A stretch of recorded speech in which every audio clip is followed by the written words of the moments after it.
since 2011 and make the all-regional team.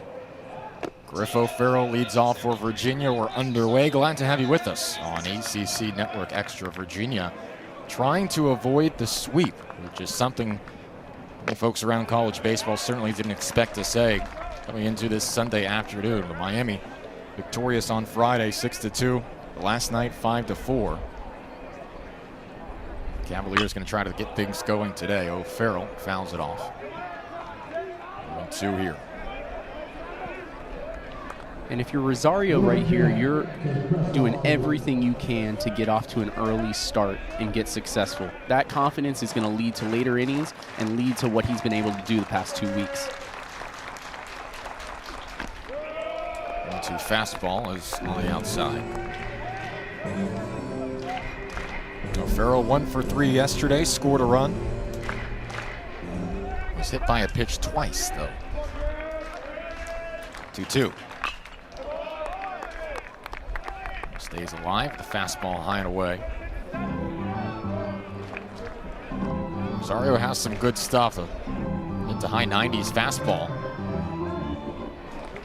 He had a nice start last week at Duke. One of his better outings of the season. And we would love to see a similar kind of performance. That pitch is high. There's actually 3 balls in that count. So O'Farrell draws a walk to start off the afternoon for Virginia.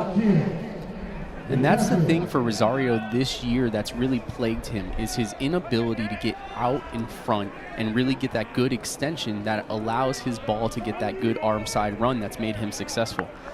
He's a guy, yes, he throws hard, but if he can't get that arm side run, he starts to not be able to miss bats, and that's why you've seen his batting average against been so high this year. David Teal, the preseason All-American, steps in for Virginia. Takes a pitch on the outside corner. 4-1. Grady Smith, the home plate umpire this evening. Thomas Newsom, who was behind the plate last night, he's over at third.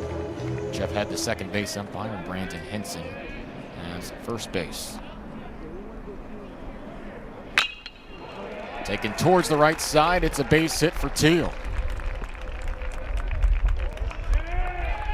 And Virginia has a pair of base runners aboard to start off this afternoon's affairs. Already Virginia threatening. Number 7, Devin Ortiz.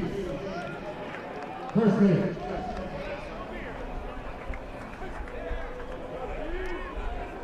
Rosario going to try to settle down here. Devin Ortiz, the senior, hitting .321 this season. Struggling in this series. That stat line reminiscent of a couple of Virginia players who typically see much more success at the plate. Feel their due today here on a Sunday afternoon to get the offense going. A team that averages 11 runs per game. They have 6 here in the series. And you saw a different team during BP today that I noticed with Virginia. They were off to the races, and they were out there to get something done. They know what it's at stake today with the Sunday game and losing the first 2 games of the series. Yeah, feeling they're not used to. Back-to-back losses hasn't happened this entire season. There was certainly a focus among the group in BP today. Ortiz takes the 1-0 inside. They kept it a little loose as well. I think I saw Paul Kasanovich, a relief pitcher, taking a good number of ground balls at the shortstop spot and enjoying himself. Gotta be ready. Trying to turn some double plays and BP, but no, you're right. They were locked in. Team that certainly doesn't expect to lose 3 straight games at any point of the season. Take it towards the left side. There's a tag. Throw over to first. It's going to be a 5-3 unassisted double play from Morales. Where that ball was hit. Because, yeah, if he stops, it doesn't allow Morales to make such an easy tag and throw. That play perhaps could be more difficult. Here's Jake Geloff, who's trying to get himself going. Did reach base on a walk yesterday. Other than that, 0 for 3. His average has dropped almost 30 percentage points in this series. And he's still hitting .409. Speaks to how successful, prolific Geloff, the sophomore, has been this season.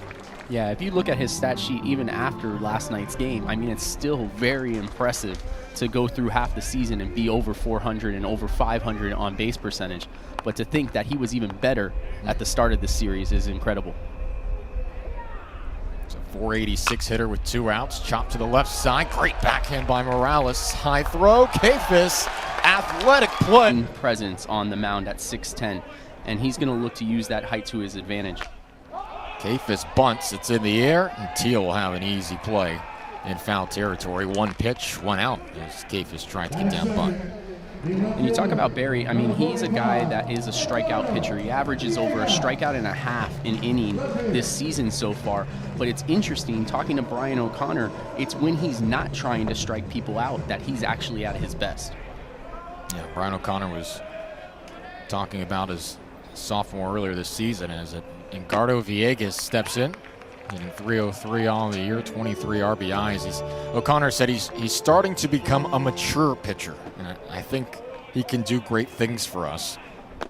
As Villegas swings through this, he said, I think there's growth and maturity that's happened there, and as you mentioned, he feels he's gotten to the point where he doesn't have to strike everybody out to have success. He's letting the ball get in play, and good things are starting to happen. Good breaking ball, and Villegas frozen there, 2 away. And you can see what that height can actually do for a pitcher. When you're at 6'10", you're already coming on a downward plane, and you throw in that curveball or that slider, that slurve into the mix, and you've got a pitch that's moving through multiple planes of a strike zone. O'Connor referenced that. He said, look, being the imposing figure on the mound that he is, of course, being 6'10" is his release point as Morales steps in, takes a pitch outside.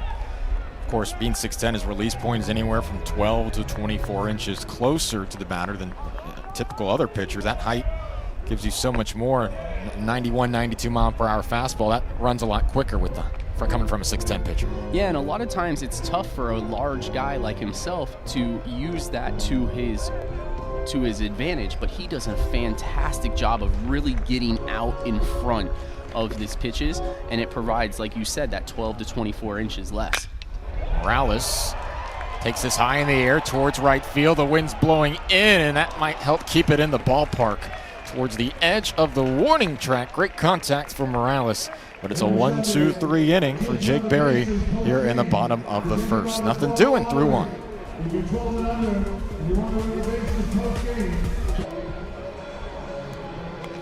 Just a perfect day for baseball in Coral Gables. No score after an inning of play. Glad to have you with us for the only top 10 matchup in college baseball this weekend. Number 3 Virginia, number 8 Miami. And we've been talking about Rosario, who enters this afternoon's game. That ERA at 8.17, but that's still worlds ahead of where he was before his start a couple of weeks ago against North Carolina. Partner in relief at Clemson in the 20-5 shellacking that Miami took. Rosario gave up 6 runs. All of them were earned in just 3 1/3 inning. But since then, 5 innings, 2 runs against Carolina, and then 6 innings, 1 run last week at Duke. Miami will take that every time right now with Rosario, and perhaps he's turned a corner. Yeah, and that's what the Miami coaching staff's looking for, is they've been looking for him to step up into this role that he was given in the beginning of the season, and you're starting to do that. Alex Tappan leads off for Virginia here in the top of the second. A nice game last night for Tappan. 2 for 4, 3 RBI double, and a single up the middle in the 6th, but 2 strikeouts as well. Tappan hitting .355 this year. They peel down the first base. Brandon Henson says he did not go around. And with good reason, Jake Geloff is getting the most accolades for this season. I mean, obviously with the numbers he's putting up, but Tappan's had a great year as well. And Geloff was walked with the bases loaded last night, which led to Tappan's 3 RBI double, which gave Virginia a 4-2 lead at that point of the game. Just like Friday night's affair, Miami responded quickly. Rosario pumps a strike. And you can see there that good arm side run from Rosario on that pitch, and that's what he needs to have. Once his fastball flattens out, it becomes a very much easier pitch to hit for these hitters, and that's why you've been seeing the opposing batting average so high. Tappan towards the right side and through. Base hit for Alex Tappan. Virginia once again starts off the inning with a base runner. And Alex Tappan in the 5 spot knocks a single. Brian O'Connor said, look, Tappan really came on at the end of last year in that run to Omaha. He was huge. He was vital. He's kind of one of the glue guys in the middle of the lineup that keeps it together between the young player at the top of the lineup as Chris Newell steps in and the veteran guys at the bottom. They're doing a nice job. Tappan, the 5th most RBIs in the country, and he's already eclipsed his career highs in RBIs and home runs this season. It's been a nice campaign for Tappan as Newell digs in.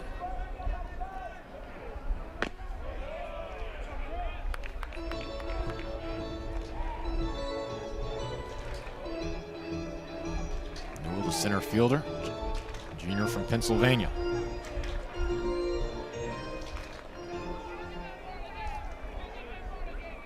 Started 56 games in center field last year. Check swing, and he went 1-1. Casey Sauke on deck for UVA. Virginia loves getting Newell on base with the speed that he offers. Top 5 in the ACC and stolen bases. Yeah, between him and O'Farrell, I mean, they're pretty much a stolen base a game, and they do a great job of getting good jumps against good pitching staffs.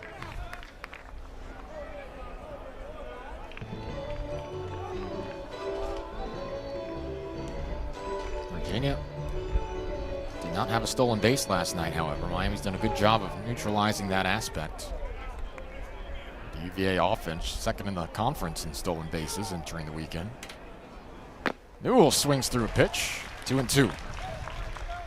And you can see from Rosario there that 95-mile-per-hour fastball, but it's that arm side movement and that slider that really makes him disgusting. If he can get that going, you're going to see a lights-out campaign from him. It really could be one of the critical pieces if Miami wants to elevate from what could be a regional team to a super regional team or beyond. 2-2. Inside, runner going, throw down in time. What a throw from Romero behind home plate. And that gets Tappan off the base pass for Virginia. Yeah, it looks like sort of a delayed steal there. It definitely wasn't one of the greatest jumps, but great throw from Romero and the ability from Dominic Patelli to put the tag on him. It certainly looks like that might have been a hit and run call. The pitch well too inside to do anything with. Rosario. 3-2 down the line. Fair ball. And Newell will have extra bases here, perhaps 3. Let's see how the throw is. No, he'll pause at second. He did well in right field. Gutierrez hustling to chase him down. Newell, maybe the best speed on this Virginia roster. Limited to a double. Nice hit down the line. And you can see from Rosario there, another problem that he's had this year is just leaving the ball up. Makes it much easier for a hitter to hit when you've got that. Even if you have that arm side run, when the ball's up, you're seeing Rosario is not a guy that gives up a lot of ground balls, but a lot of fly balls, but he gives up hard hit ground balls, and that's what you're seeing from the Virginia Cavaliers right now is the ability to just put something hard on the field and run it out. So here's Casey Sauke, average at 389. With Newell on second base, Sauke takes a strike. 1 for 4 evening yesterday, struck out twice.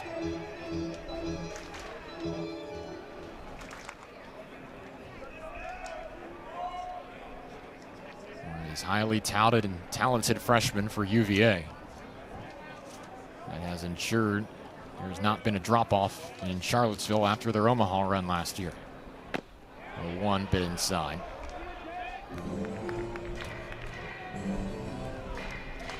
Sauke hitting .415 this season with runners in scoring position.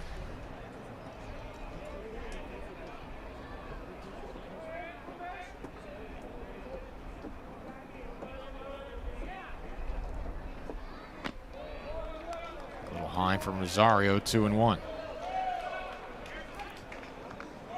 We referenced how out of character the lack of offense on Friday for Virginia was. Just the 2 hits and only from Jacob Rubin.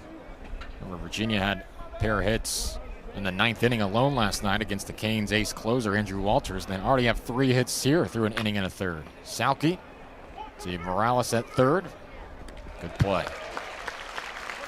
Yeah, I think the most interesting thing is as you see these Virginia Cavaliers hitters come up, is you see their stat lines and how imposing they are offensively, but then also seeing the 0 for 6, the 1 for 7, the 2 for 8 over the series is a testament to what Miami's pitching staff's been able to do this weekend. Yeah, J.D. Arteaga and his pitching staff had a great game plan up and down the lineup. It's been interesting that Jacob Rubin hasn't seen action since his Friday night game where he had 2 hits. And of course, perhaps that had something to do with who Miami tossed out there last night, Carson Ligon, in a righty-righty matchup. Here's Ethan Anderson. Yeah, anytime you get your team's only 2 hits in a game, you would expect to see yourself in the lineup the next 2 days.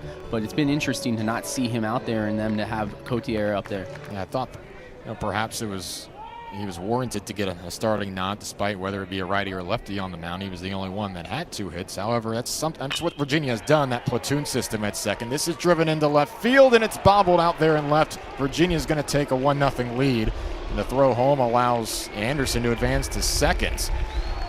And Villegas, a little compromised out there in left, compounded the error by throwing it home. The runner remains in scoring position for UVA, who strikes first today. Yeah, that's just a freshman mistake by Villegas out there in left field. You got to understand that you got to keep the guy off of second base. The 1 run's going to score, and you can pretty much give that up. But you got to get the ball to your cutoff man and keep that guy on first base to allow for the force play. So Virginia has scored first in 2 of the 3 games this weekend. It's Max Cotier steps in, a junior hitting .275 this season.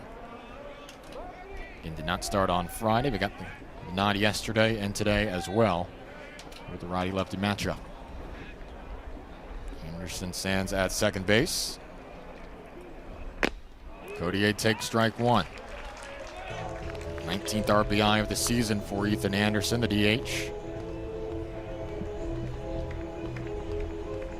Cotier singled against Walters last night in the 9th inning with 2 outs. A high-pressure situation coming through in that 9 spot, which gave O'Farrell and Teal an opportunity. Yeah, Cotier does a great job of just going the other way, and he's a perfect person for that 9-hole spot and just can get the order around for a second time. He just drives the ball where it's pitched, and that's what you want out of your 9-hole hitter. Yeah, most teams will take a .275 average out of that 9 spot.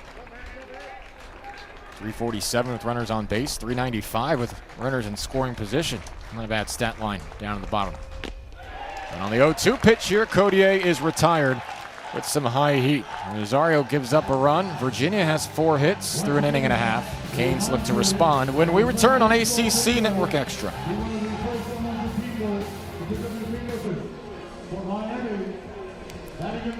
Fans enjoying a Sunday afternoon matchup between 3rd-ranked Miami, 8th-ranked Virginia, alongside Andrew Lane, A.J. Ricketts, here with you from Marklight Field in Coral Gables, Florida. The Vanderbilt transfer Max Romero Jr. to lead off the bottom of the second. It's 4-5-6 for the Hurricanes after a quick first inning for you. It's Romero, Burke, and Dom Patelli here in the bottom of the second. Romero 0 for 3 last night, did reach base with a walk.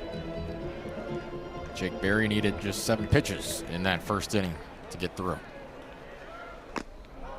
Fastball misses high here, behind the count 2-0. And this has been a theme of the first 2 games of this series. Romero had a home run on Friday. A majority of the scoring for the Hurricanes has come on the long ball, and it's fun for the fans to watch. There have been some highlight plays for the Hurricanes throughout the course of the weekend, but this kind of offense, it would feel unsustainable when it really starts to count as well in postseason baseball. The 0 for 12 number with runners in scoring position, that won't get it done come ACC tournament and regionals time. No, you're absolutely right with that. I mean, they need to have a few innings where they string together a few hits, and the number that stands out, and you've mentioned it multiple times, is that 0 for 12 of runners in scoring position. You're not going to win many games, if any, with an 0 for 12 in scoring guys. Romero takes a hack to the 3-1. The Canes will take the victory nevertheless. They're 2 for 14 with runners on. We're 3 for 8 with the leadoff batter. Romero down on strikes after being ahead of the count 3-1. Berry battles back. Yeah, great pitch right there by Berry, using the high fastball that Romero just can't lay off of there. I'll bring up Jacob Burke. Homer last night in the third inning to start off the scoring for the Canes. Gave Miami a 2-0 lead. Burke hitting .345 this season, 31 RBIs. As Berry misses high. Now Burke, Gino DeMare is not going to bring anybody in that he does not feel can contribute to the team. Perhaps from the fans or outsiders' perspective, Max Romero was the transfer. As this skips in the dirt, Romero perhaps was the transfer with his experience at Vanderbilt, having hit a home run in the College World Series that brought more hype to the program than Burke, who was coming in from southeastern Louisiana. But he quickly established himself here at Coral Gables as a player that's going to make an impact on this year's team. Yeah, absolutely. I mean, cornering that center field spot for himself, He just is ahead of this. as well as just showing the offensive power that he does have with the home run this weekend and that line drive right there off the bat.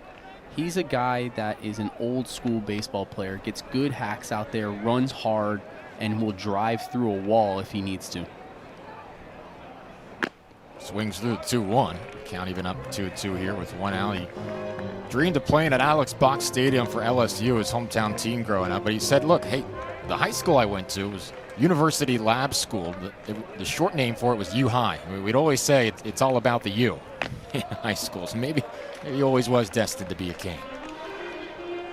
No, and we're happy to have him down here. I mean, he's done a great job for the Miami Hurricanes and continues to do so. 3-2 pitch with one out. Struck out. Berry locates it. Burke not thrilled with the call. Berry in a verve now, has retired all 5 batters. Yeah, and you talked about it a lot, about what the size of Berry can really do. And you're talking about 12 to 24 inches. Berry's not a guy that's going to light up a radar gun with 88 to 90. But when you factor in that he's 2 feet further down the plane than a normal pitcher, I mean, that makes that ball look like a mid-90s fastball. Tom Patelli digs in, the sophomore hitting .319 this season, 31 RBIs. It's just a vantage point that a lot of players, you're not used to facing 6'10 guys game in and game out. Maybe somebody out of the bullpen every now and then, but a starter at 6'10 in that frame is unusual for these players.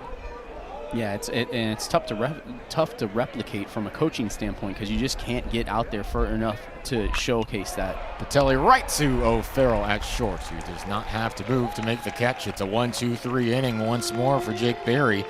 6 up, 6 down, on to the top of the third. Virginia leads 1-0 at the light.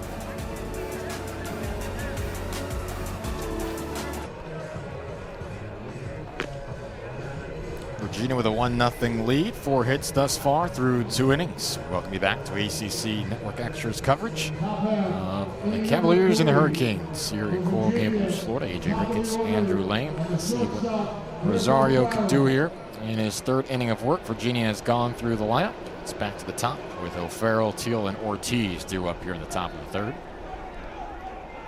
Yeah, Virginia's made some noise early. They haven't been able to string a lot, and Rosario's been able to get out of things, only accounting for 1 run. O'Farrell right back up the middle on the first pitch, hunting fastball, and it's another leadoff man on for the Hoos here in the top of the 3rd. But you can see there, Virginia's on a mission today. They're going after it early. They're getting that fastball up in the zone, and they're putting good pieces of hitting together. Teal will step in. O'Farrell's just the 4th true freshman to start at short for UVA since 2002. All right, the other 3 over the last 20 years: Mark Reynolds in 2002, Daniel Pinero in 2014, and Kamen Richardson in 2017. You talk about the caliber of those players. As Teal digs in, first pitch, he's swinging but fouls it off. Pinero in the Tigers organization. Reynolds played 13 seasons in the big leagues. And it's good company right there. Brian O'Connor said you have to have a lot of belief in yourself to be a first-year hitter, and not a first-year leadoff hitter, and play shortstop at this level. And said, I don't think Griff lacks for any self-confidence. With a name like Griff, it's tough to. Well, Farrell has impressed early on as this pitch is outside, 1-1 to Teal, and singled out to right field in his first at-bat. But Farrell says he feels comfortable with that. He said he's always been leadoff, never been a huge power guy. He's always been the player to get on base, get base hits, steal bags, and let the big guys bring me in. 2-1 here. He said it is different hitting leadoff at this level. Just go out first pitch of the game, they'll spin you a slider. He said in high school in summer ball, you know it's a right down the middle fastball you're going to get. So there is that adjustment. But certainly comfortable with it. 2-1. Side corner for a strike. Yeah, not only has he been a nuisance for opposing pitchers this year, but he's also been a problem on the base pass. And you can see there drawing the balk call from the umpire, from the third base umpire there. I mean, he's a guy that his presence is known when he's on the base path, and he's someone that pitchers have to pay attention to. Thomas Newsom all over that. No Farrell will get second base. Steele stares down a 2-2 pitch here from Rosario. Faced 4 batters in the first, but had 2 runners on before he elicited a double play. 2-2 fouled away.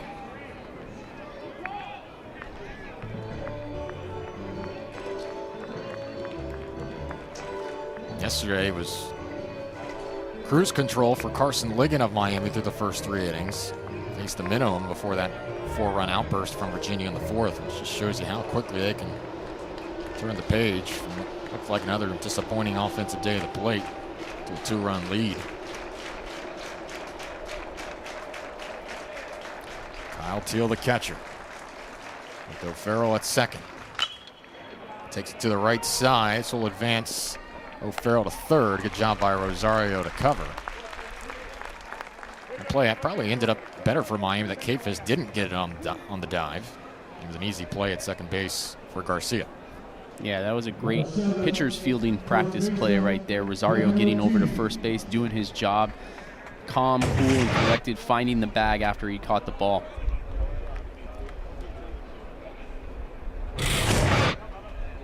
Here's Ortiz, who grounded into the double play in the first inning.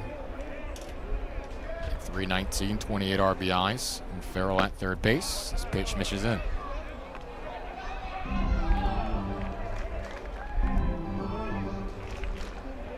Ortiz was UVA's best hitter in ACC play last season at 317. He was the most outstanding player of the Columbia Regional.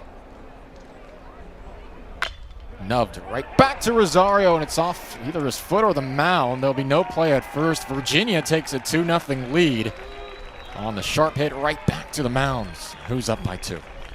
And it's just more hard hit ground balls from the Virginia Cavaliers. And that one actually wasn't even hard hit. Got in on him, but Rosario unable to make the play on that ball. Yeah, looked like it's bound to his foot or glove, skipped away. No chance to make a play at first. It's an RBI for Ortiz. Virginia once again for the 3rd time this series, up 2 runs.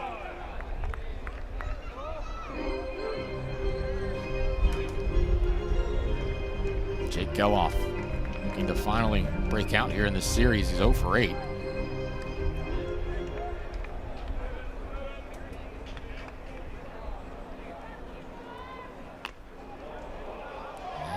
Get his wrist or his hand there a bit. Geloff is down.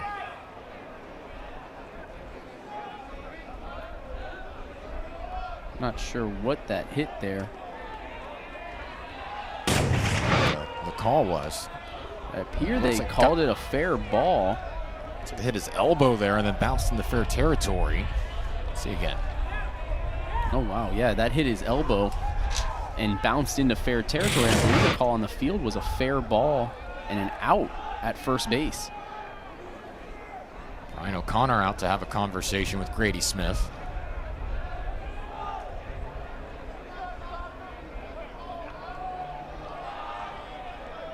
And they're going to send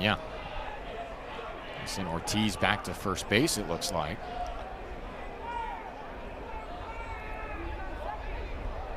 Now O'Connor looked like he was going to go back to Grady for a second. I think Geloff staying at the plate here won't be an out. I Athletic trainer out to check on him. So it'll be 1-1 here with still one out. Geloff will remain at the plate. He's having a tough series all around, and that's pretty much the icing on the cake there. And did not look like it felt good.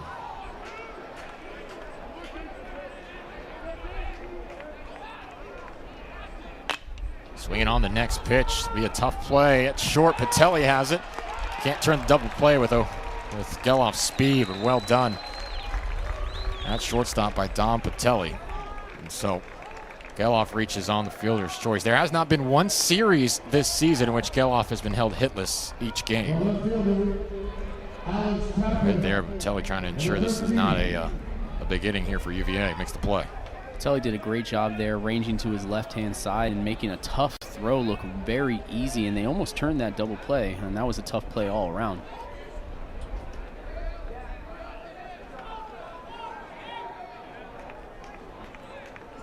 Geloff's just a tough dude, man. Got right back in the box and taking a hack. Tappan fouls it off.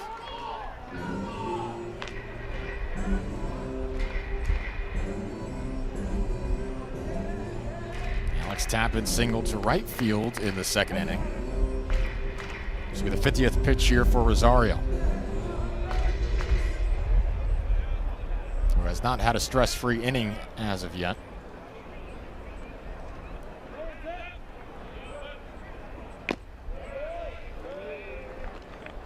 And Miami's not expecting Rosario to go 6, 7, 8 innings today. They would love to get 4 or 5 out of him, 2 or 3 run ball. I think J.D. Arteaga, Miami's pitching coach, would be thrilled with a similar start to what they saw against Carolina or Duke.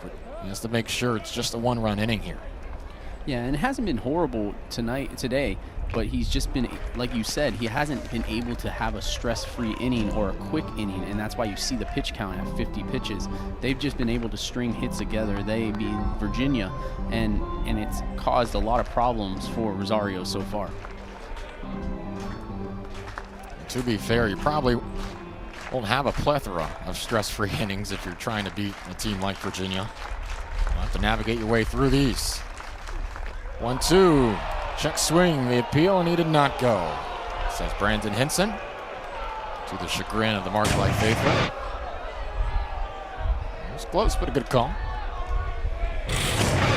I will say this inning, Rosario probably has looked the best with his slider and his fastball and the movement on his pitches. So you're starting to see him get a comfort level in. Virginia hasn't really hit the ball hard this inning. They have been able to get on base, but not hard hit balls. The slider there away. He's trusting his secondary pitches.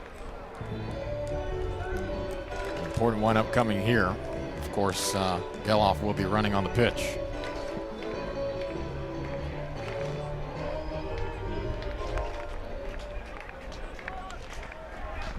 Rules on deck. Here's a 3-2. Chopped left side. Foul ball.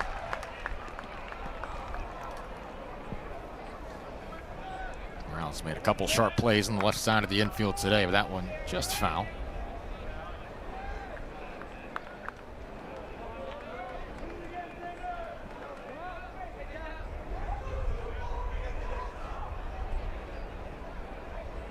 Morales is the guy that just has fun out there. I mean, whether he's at the plate, on the field, running the bases, he's a guy that looks like he's having fun at all times on the baseball field. How could it not be fun right now for Miami? 12 straight wins.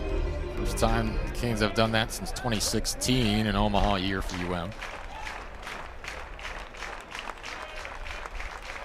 3-2 once again. In the dirt.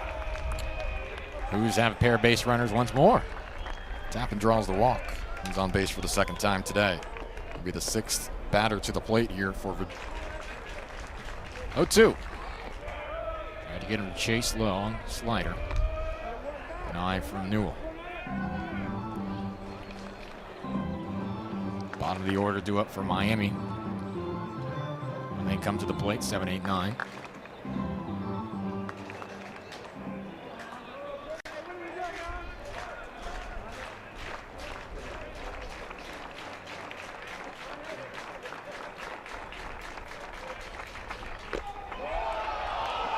fastball inside after that last slider, but just a bit too tight, 2-2. Great pitch there from Rosario, and you can kind of see that mentality that he's had all season. Head down. He needs to get back up on the mound, understand, yeah, I made a great pitch, I didn't get the call, but I got to go right back after this hitter here. And that's been his struggle throughout the season, is just that defeat.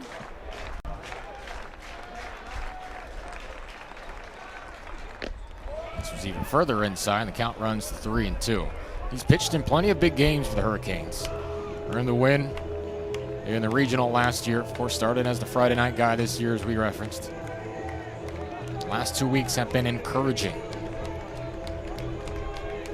Could still come away from this game with some more positive things, but he's going to need to make some pitches, including right here.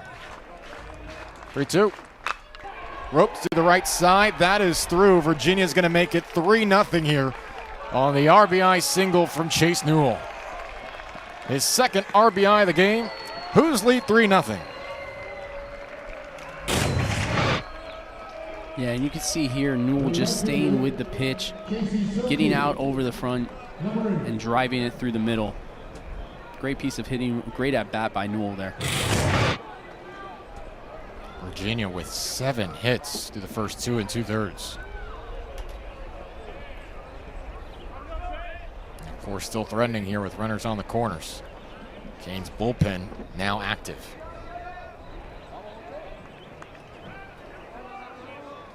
So Jordan Dubberly. Here's Sauke. Stopped by Romero. Saw how the wild pitches hurt Virginia yesterday, allowing a run to score to tie the game. Sauke hitting .385.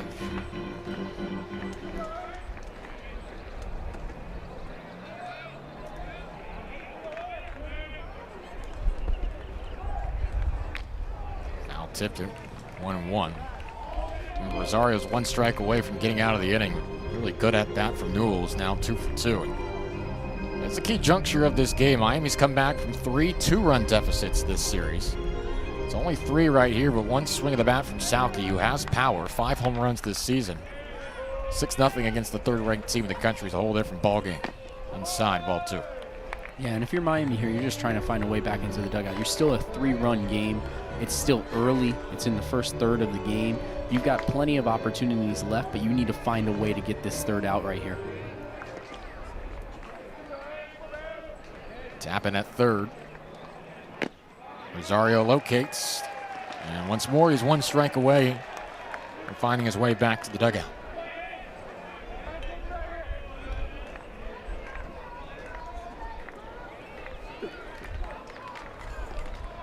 It's been slider fastball combo this inning here. Let's see what he goes to on the 2-2. Outside corner on the slider. Sauke frozen at the plate.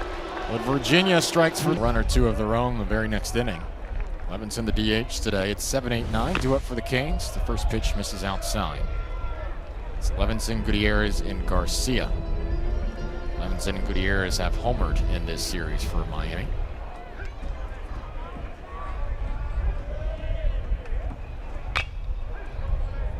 One here as it's found to the UVA dugout.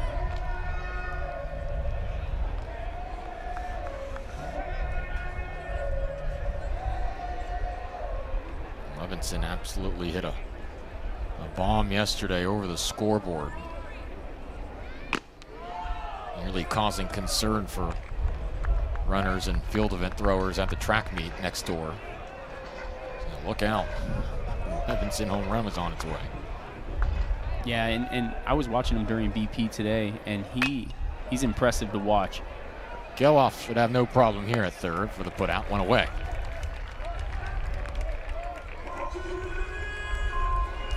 And Barry's doing a great job of just throwing strikes. The one pitch he doesn't have working for him yet is his changeup, but his fastball and curveball have been superior to anything we've seen this weekend from a Virginia pitcher.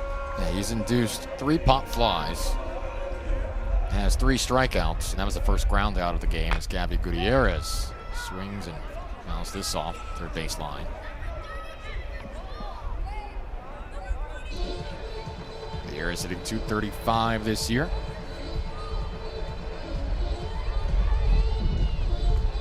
run on Friday. It was fun to watch it. His back foot kind of slid out from under him, and he still had the raw power, even as his back foot went skating to take it out towards right center field and over the wall.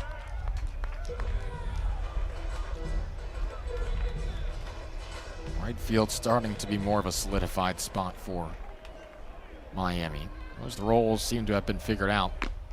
Right field and second base have had the most shuffling this year as the count goes to 2-1. Yeah, you're seeing all of the positions really for the Miami Hurricanes kind of fill up into their quality starters. Gutierrez towards center.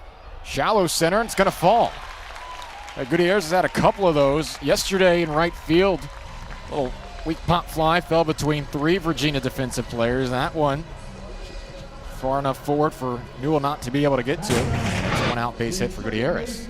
I think everyone in the stadium, me included, thought that ball was going to drift a little further, and especially the center fielder as well. Got a horrible jump on it and wasn't able to recover from it. First base runner for Miami today in Gutierrez, Ariel Garcia. A freshman from here in Miami steps in. 1 for 5 in the series. Did not reach base last night, though. Eventually was pinch hit for by Henry Wallen.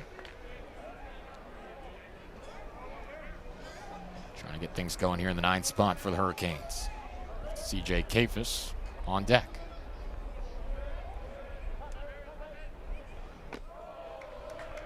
Changeup misses.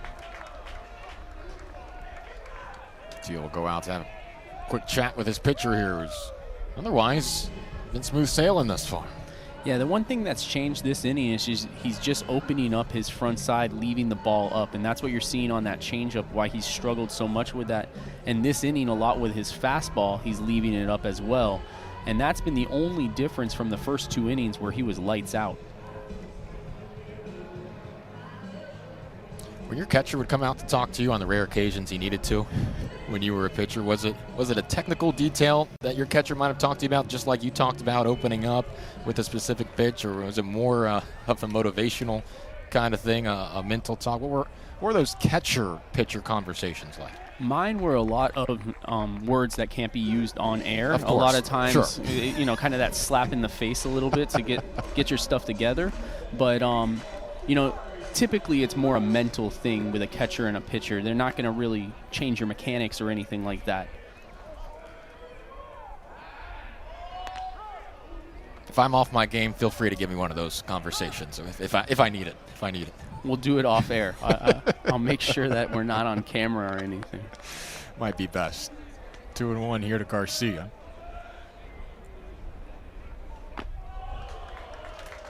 Or our producer could just give it to me and no one else hears it. It's just a pep talk on me. Virginia up 3-0. I'm sure they're welcoming that right now. Garcia in the 9th spot. Trying to do some damage here for the Canes. Jake Berry. A 3-1 count. That's a good pitch there. Yeah, and that's the first fastball this inning where he's really been able to drive through the zone. And a lot of times that's the difficult part for a tall pitcher, is to replicate that motion over and over and over again. And that's what he struggled with this inning. But that one was his best one. Outside, ball 4. Gutierrez was on his way as well. Garcia with a good eye, and there's 2 on. With 1 out for Miami in the top of the lineup, it's back to C.J. Kafis. And you talked about this in the open. This is where Miami has struggled. If there was one struggling point this weekend series, it has been scoring guys with runners in scoring position. And this is a spot right now where you can't really rely on the home run, obviously, with the wind blowing in. You'd like to see Kafis, who's usually very good in these situations, be able to drive something through the infield and get a run on the board. Morales hit one to the warning track to win the first. And it was deep on the track. Perhaps that wind had something to do with it. Berry's command hasn't been as sharp here in the 3rd. I'm looking to take advantage. First pitch too high. And Grady Smith has been lenient with that zone on the outside corner today. A little bit too far off the plate there, and 1-0 to Kafis.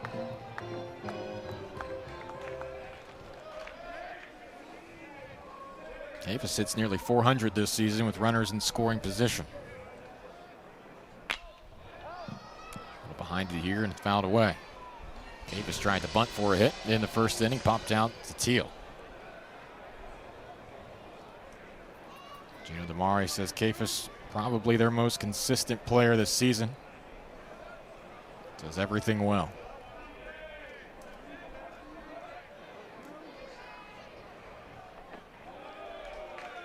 Slider misses well off the plate, 2-1. Kafis started 10 games last year, played in 40 games. He's been in the starting lineup every game this season.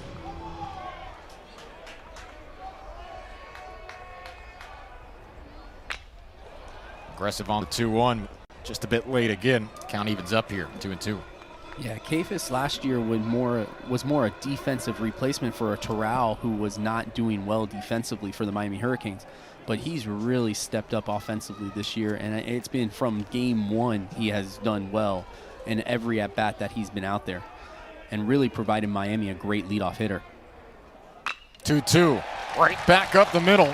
C.J. Kafis with the base knock. DeMare sending Gutierrez home. It'll be cut off. The Canes are on the scoreboard. It's 3.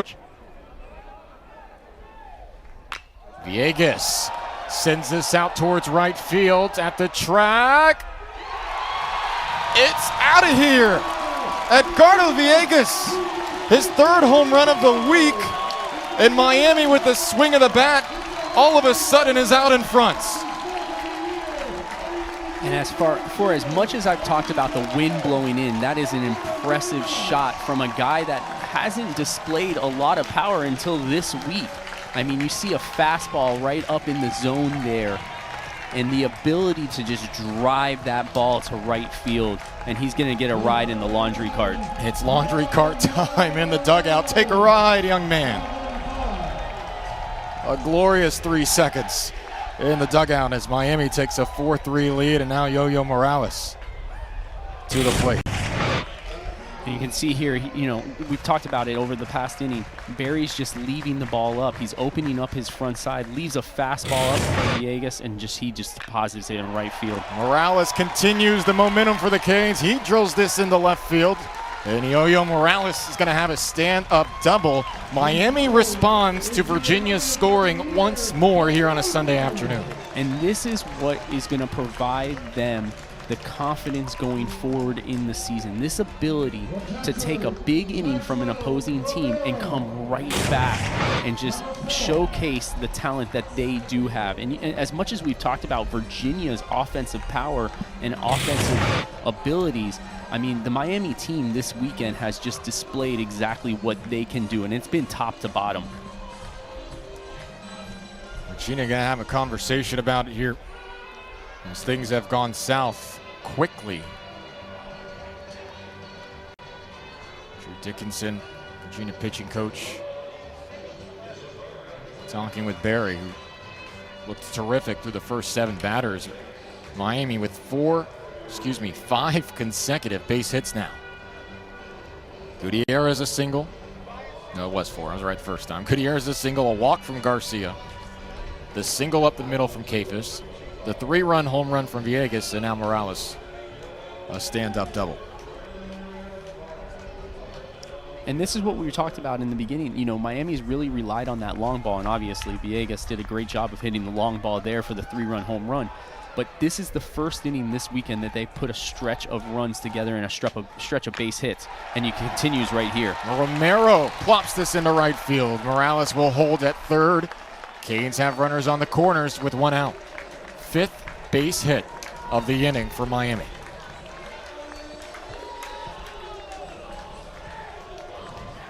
And Romero's that last piece of the puzzle. If they can find a way to get him going, I mean, this Miami team could be in for a long run through the postseason. You talk about Romero's season and what Miami has done, the 12-game win streak. Romero's still hitting .223 today, and he's hitting in the cleanup spot. If he can get that average to .275, .280 with what the rest of the lineup is doing, that's scary to think that Miami can continue to take strides forward. And who knows, as Jacob Burke steps in, you add Dorian Gonzalez back into the lineup whenever he's healthy again. That's potentially 2 pieces of the Miami puzzle that can ramp up where the lineup is right now. Yeah, and I with Levinson kind of locking down that DH role over the last few games, and you've obviously got Jacob Burke, who's been outstanding in center field. If they can lock in Romero as the catcher and get him going offensively, and then find the position at second base between Garcia and Dorian Gonzalez, I mean, this Miami lineup could be very scary going into the postseason.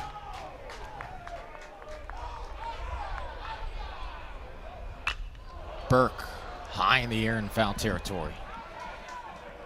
Well, we mentioned it at the top half of the inning, how important it was for Miami and Rosario to get out of the inning without any further damage. Virginia could have easily made that 6-0 or kept going. Rosario limited it to a 2-run inning, certainly within striking distance for a Hurricane team, which has shown their offensive capabilities, particularly with the long ball this weekend. They have not been known for that this year. Perhaps they are now. 2-1 upstairs. It'll be a hitter's count here to Burke. Yeah, and that's how important things can be. You don't look at that as Rosario. I mean, he's not thinking about every pitch that he's thrown this game, but that just shows how important that last strikeout was for him to, what you said, limit the damage going into this inning.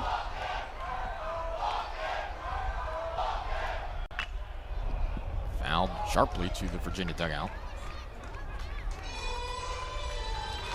Miami, even with their torrid weekend of power, 11th in the ACC in total home runs. Now with 40.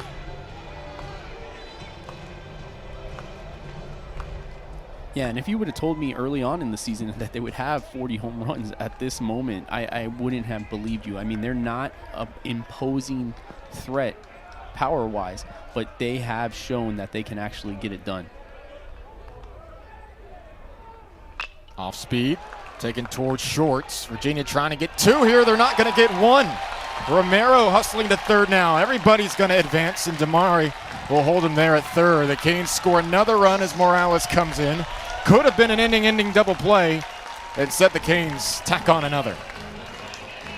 Yeah, and Burke just did a good job of fighting off this pitch. It wasn't hard hit, and the shortstop there had a great play at it, just threw it wide, and Virginia just can't seem to get anything going right for them. And we talked about it last night on the broadcast, is a Virginia team that is known for being offensively, defensively, and pitching a great team, and most of O'Connor's teams are known to do that. They just haven't showed it this weekend. Patelli trying to quickly add to the tally. It's 5-3 Miami after the uncharacteristic error from Griff O'Farrell, just his 5th of the season.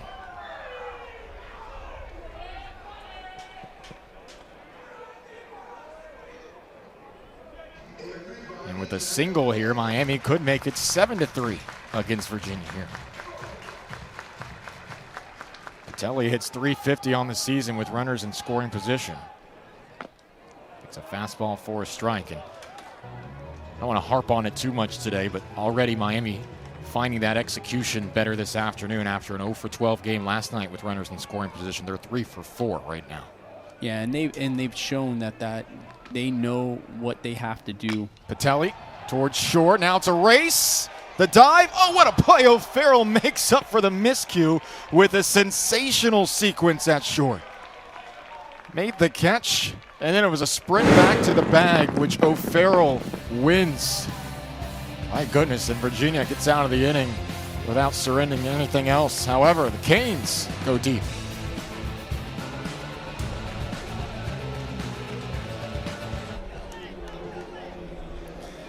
Well, he's usually on the Green Tree practice field adjacent to Mark Light Field, but Miami head coach Mario Cristobal, head football coach, take it in this afternoon's game with his family. Just received a rousing ovation from the Hurricane faithful here.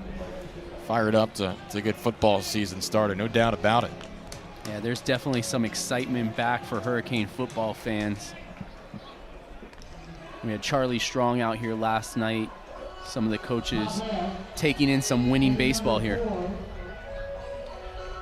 Fun staff to see what he's building and what the ACC Coastal will have in store for everyone this fall. It's always a a cyclical nature of the ACC Coastal, who's going to be successful and who might have a tough season. Seems like it's always a toss-up in that division. Should be a lot of fun as Ethan Anderson steps in. Virginia giving up a 5 spot to the Canes in the bottom of the 3rd. And this is a big inning for Rosario's season right here. This is an inning coming off of a 5-run offensive display by your offense.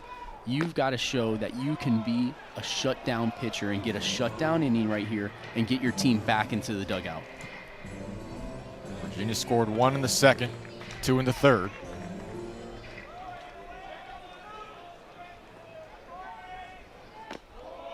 Swell upstairs.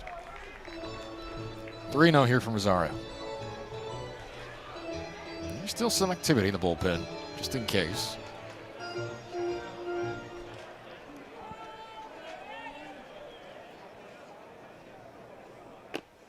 That's a fastball in there. If Virginia comes back and ends up getting a victory in this game, remember that sequence there at the bottom of the 3rd. O'Farrell made the catch on the line, and then it was a sprint back to second base. But she was able to win. Rosario misses, and it's a leadoff walk. Yeah, that was a great job by O'Farrell last inning to come back immediately after the error that he had just had to score a run and make a play like that. That's a big-time play for them. Remember, he's a freshman. Yeah, that's impressive to understand the game, understand what's going on, and put that error that you just had away. And come back right and get that job done. I mentioned it earlier. Brian O'Connor said, I don't think he lacks for any self-confidence. That's a confident player to throw the ball towards the bullpen one play and then a minute later be the reason your team doubles up Miami. This pitch fouled off by Codier, who struck out in his first at-bat in the 2nd inning.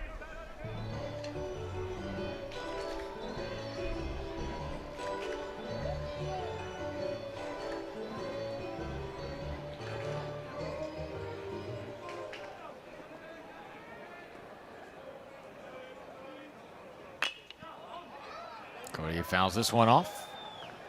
So after a 3-0 count, 0-2 now. And this is where Rosario struggled today, this put-away pitch. He needs a put-away pitch, and he hasn't been able to deliver that yet this game, and he's let hitters get back into counts, which has led to a few ground ball hits that you've seen earlier in this game. He needs to put them away. And he's had a 2-strike at bat 2 to end the inning. Gave up a base hit and a run. But again, if Rosario can navigate his way through another inning or two, keep the scoreline at 5-3 or even 5-4, I think Hurricane coaching staff will be pleased with that moving forward. 0-2 towards the right side. Kafis to second for 1. Not in time. 5-3 our score, 1 out. At the top of the 4th.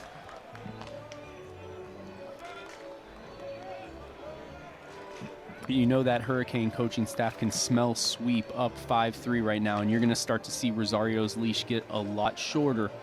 Obviously, they want everything they can do to give him some confidence going into next weekend, but they're going to that leash is going to get extremely short. Ooh, Morales, what a play. Could be 2. Around the infield in Miami, a 5-4-3 double play. Morales shines the leather on the left side of the infield. And Morales there going up the ladder to catch that ground ball and making a terrific falling backwards. Yo-Yo Morales doesn't just do it with the bat. He goes around the infield. Gets it at its highest point, and they make an incredible turn, 5-4-3, to get out of that inning.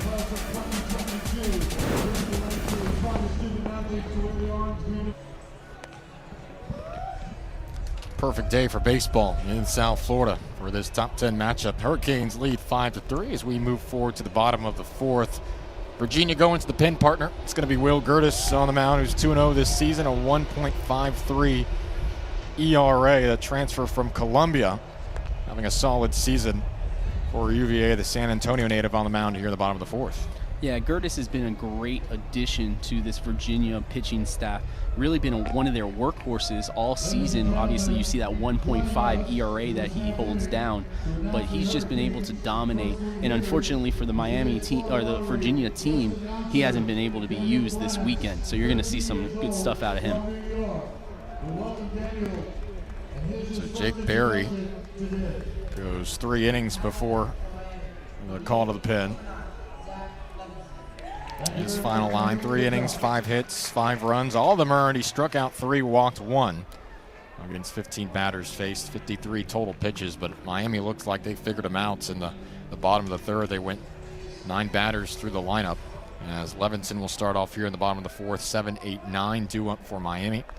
As Gertis, the righty, delivers the first pitch, swung on and over the press box. What adjustments did you see that Miami made against Berry? Because the first 7 at-bats, there was no success. A couple of flyouts, 3 strikeouts, and all of a sudden the script flipped very quickly. It was a little bit of both. I mean, I talked about it during that inning that you saw Berry's fastball just start to elevate, and he started to leave the ball up a little bit, and Miami just continued to do what they've been doing and just having quality at-bats. Those first 2 innings, they were really struggling with that, but Berry was making some incredible pitches. When you see someone start to leave the ball up, obviously Miami took advantage of that. Miami has been making an offensive statement against a team that's top 5 in the country in ERA as well.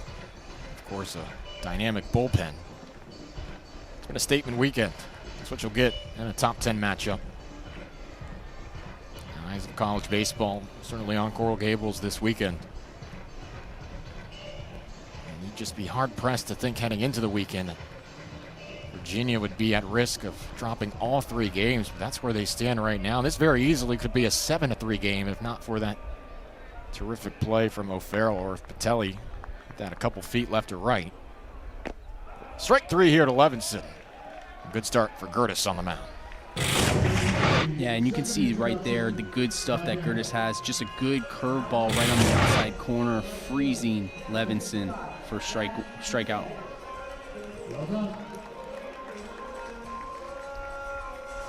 So this will bring up Gutierrez, who started the rally in the third for Miami with the single up the middle.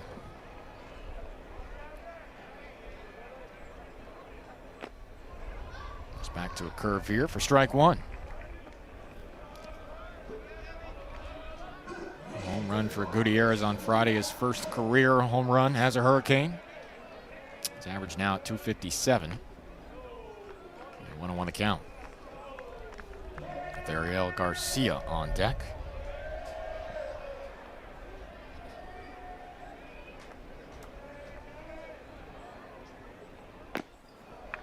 Trying to work that outside part of the plate. Ball's behind 2-1.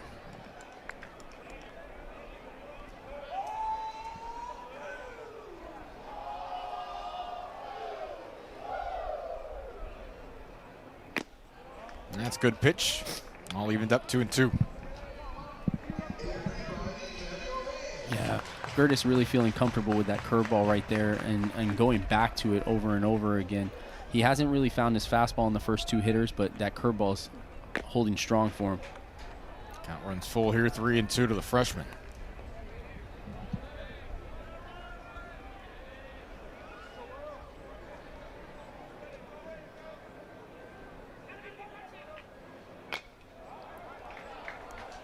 Done by Gutierrez to stay alive.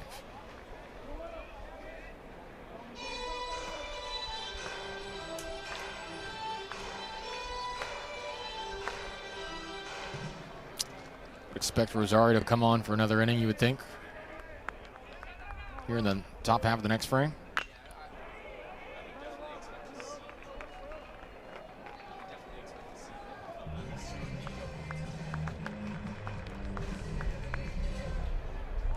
Three and 2 here to Gutierrez.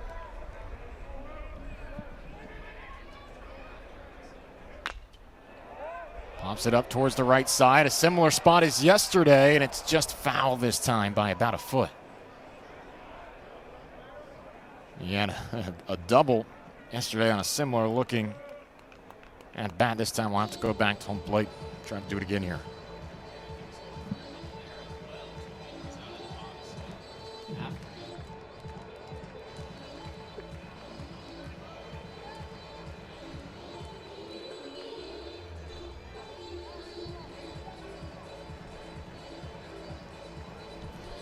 Apologize for any technical difficulties here. Working to get that sorted out. Here's the 3-2. A great at bat from Gutierrez. He draws the walk. So he's been on base both times now. A single and now a walk, as that'll bring up inning. A strikeout and a walk to start the inning from Gertis. Great at bat by Gutierrez right there.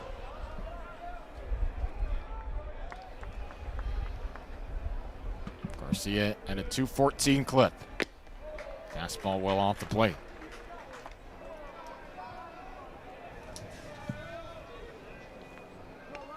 Can Miami make it 13 straight games here today? Enjoyed the steak dinner at Gino DeMari's house after the 10-game win streak was clinched on Thursday. And they've run it to 12, the first time since 2016, as Garcia ahead of the count 2-0. Gertis looks at that chart on the wrist for the next pitch.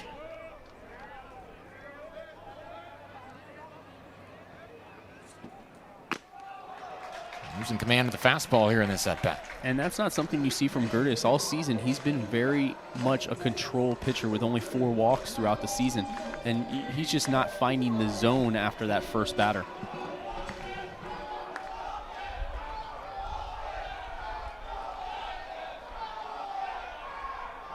.3-0 here to Garcia with Gutierrez at first. 4 pitches, 4 balls. Canes are threatening once more here in the bottom of the 4th.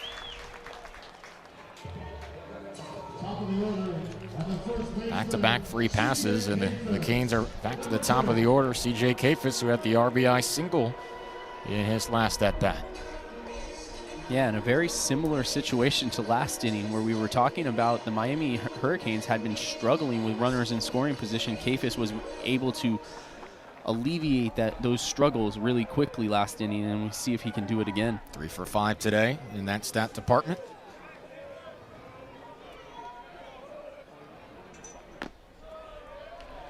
Pitch misses for ball 1. So last 8 pitches outside the zone here for Gertis, who has not given up more than 1 earned run in any appearance this season for Virginia. Last time out, went 2 innings against Georgia Tech last week. So this is in the zone. Able to locate here, 1-1. Gave up 5 hits, 2 runs, 1 of those earned. But it's typically been a shutdown pitcher for UVA.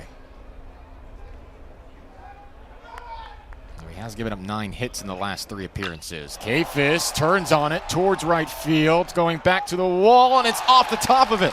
Misplayed out there and right by Salke, and the Canes are moving around the bases. Kafis will stay at first. Gutierrez scores all the way from first, and it's another run for Miami, as CJ Kafis has his 2nd RBI of the game. Canes add another. Yeah, and you can see there Gertis has just been struggling the last 3 hitters to get that ball down, and he leaves one up for Kafis, who just doesn't miss right now, and he's locked in. A long single for Kafis, who I think couldn't turn originally because Garcia had to wait to see if it'd be caught, so he was about halfway between first and second. Garcia did wind up at third. Obviously don't typically see too many plays off the wall where runner was still end up at first. Here's Villegas, aggressive on the first pitch, fouling it off. Yeah, I thought for a second there we would have bases loaded after the long fly ball, but the hard carom off the wall led to a run scored and Garcia to get to third base. Salke nearly made a very difficult play. That ball was hit on a rope and quickly got to the walls. Vegas has that 3-run home run in his last at bat. Back in the 3rd inning, which gave Miami a 4-3 lead at the time. Tell you what, though, against Virginia, a 3-run lead never really feels safe. Georgia Tech found that out recently. Yeah, this Virginia team used to high-scoring games, and they've had it happen all throughout the season. They've been in high-scoring matchups where they're able to just outscore their opponents, and you haven't seen it this weekend, but this is not a team you can sleep on.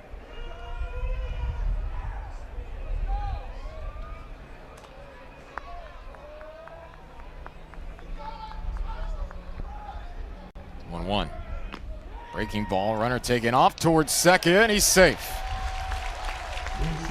Kafis getting his way into scoring position with his 8th stolen base of the season. Yeah, this Miami team's not known for their stolen bases, but if there's one guy on the base path that can move around, it's Kafis leading the team with 8 steals, and he just gets a great jump right there and beats the throw down to second. And now tied with Patelli with 8 swipes. Outside 3-1.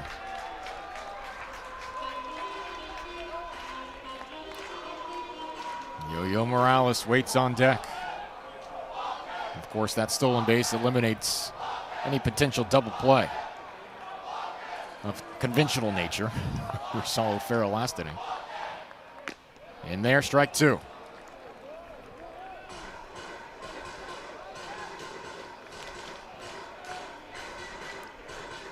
Big pitch right here, partner. Yeah, if you're Virginia right here, the last thing you want is bases loaded with Morales coming up with 1 out. Garcia and Kafis on the base paths. Off speed and off the plate. Yo-Yo Morales will step in with the bases loaded, a 3-run lead for Miami, and a chance to really break the game open here, perhaps.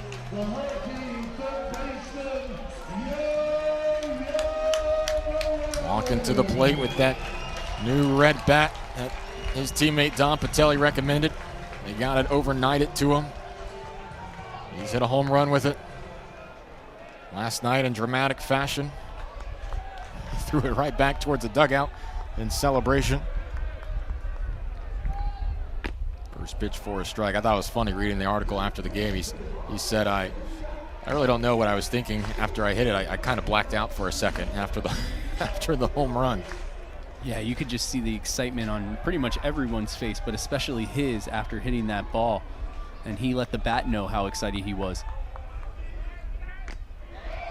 Teal had to do well to keep that from skipping to the backstop. And it's interesting here with Gertis. I mean, he looked so good on that first batter with that backwards K to Levinson, but he just hasn't been able to find the zone since then. I mean, almost doubling his walk total on the season in this 1 inning. Breaking ball stays too high. 2-1 to Morales.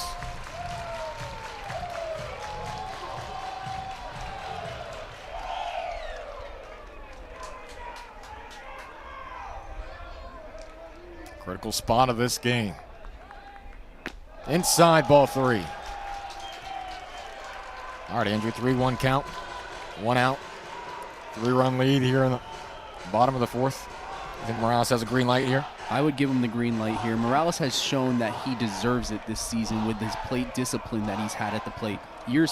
Last year, I wouldn't have given it to him, but right here, I'd give him the green light.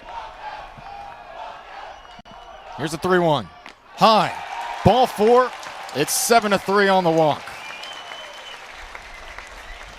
Third free pass this year. I mean, you've got a guy that's walked 4 guys this inning, and to swing at a pitch out of the zone it's just showing that he's just trying to do a little too much out there.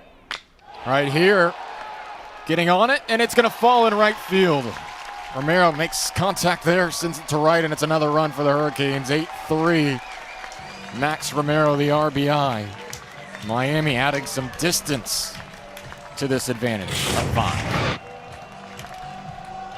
Great job. I mean, that shows the difference from pitch to pitch. Romero swinging out of his shoes on that first pitch on an outside fastball. That time staying on it a little bit more. Obviously caught a little more of the plate, but driving it into right field and doing a good job there. Back-to-back at-bats for Romero. Yeah, he made the correction quick, didn't he? Right after not his best swing. A good piece of hitting for Romero. And the threat continues with Jacob Burke, who of course has gone yard. Oh, goodness, hitting the... 2-1 misses. Virginia in danger of walking in another run. They've walked in a run and sent one in with a hit batter.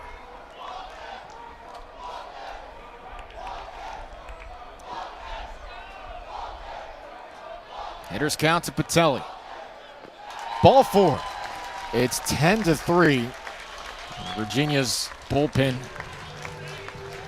typically so reliable, is having a tough one today. Yeah, and you're talking about two pitchers, Buchanan and Gertis, and between the two of them, 7 walks and over 35 innings. In this inning alone, you've talked about 5 walks, a hit batter, and 2 hits.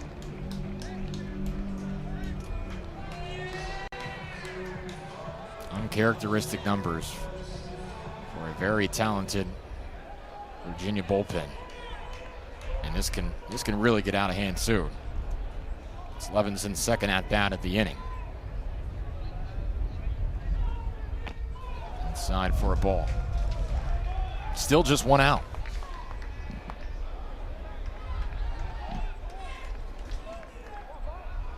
Levinson started this sitting striking out with the bat on the shoulder. Swinging here, fouling it off 1-1. That feels like a long time ago. Yes.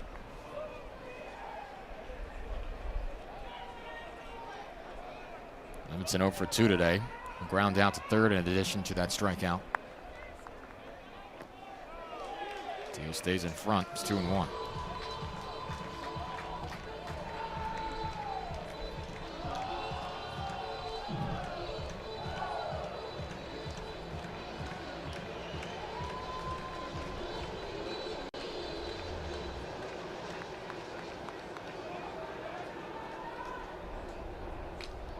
Big cut from Levinson there. Count will go to 2-2. And if you're Rosario for Miami in the dugout, you gotta be loving this. So much pressure taken off. And if he can get through one more inning, he'll certainly be in line for the win. Yeah, and I mean, it wasn't looking great for Rosario. You could see it on the mound. He had given up some hits and given up some runs, but yeah, his day has completely changed. Levinson strikes out looking for the second time this inning. Bases will remain loaded here for Gutierrez, who's 1 for 1 today. Single up the middle and a walk. And Jacoby Long, will be the pinch hitter for Gutierrez. So I wonder if we'll see Long come in center field the next inning and Burke switch over to right, as took place last night. Gutierrez is number 39, Jacoby Long. Long is pinch hitting for the Hurricanes. Jacoby Long is sophomore, And it's unfortunate if you're Levinson, this is the second game this week where you've made 2 outs in an inning. He did it against FIU earlier on in the week.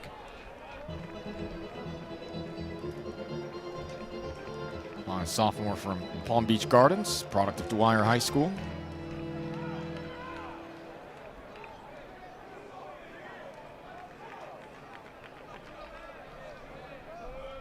Appeared in 8 games last year. 25 this season. Throw back down to first, and it's going into right field.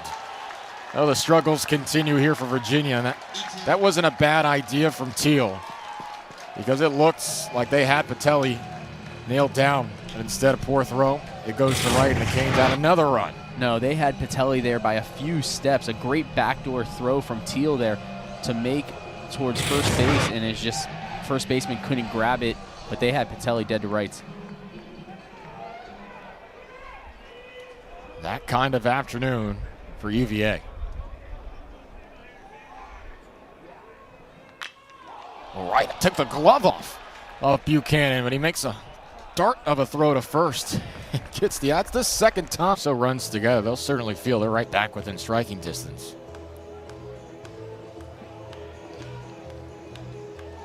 Alejandro Torres is warming up. Had some big outs last night. That's a 4-pitch walk from Rosario here. Back-to-back walks to start off the inning. Even with an 8-run advantage, you can feel a little bit of discontent among the fans here.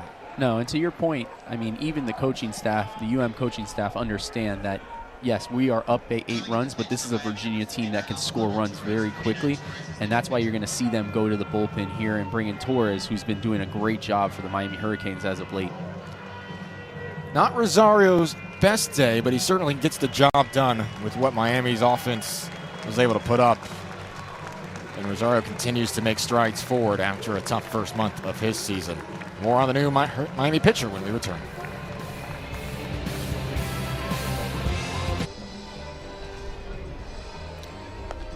Alejandro Rosario's final line as he continues to take steps forward here. Now 3 consistent starts since returning to that starter's role on a Sunday. 4 innings today, 7 hits, 5 walks. She'd like to improve on moving forward. 2 strikeouts, total of 85 pitches. Had a scoreless first and 4th inning. Partner, your impressions of Rosario's afternoon? Well, it's definitely not his best day. He didn't seem to have control. Virginia jumped on him early, getting a few singles here and there on early fastballs in the count, and then late in the game just struggling with his stuff, basically with the 5 walks. But all through that, he kept his team in a place to win the ball game and was able to get out of some jams, which you've got to build off of going through the season. And so you hope to see that and him take that confidence going forward. Alejandro Torres coming out of the pen, the FIU transfer.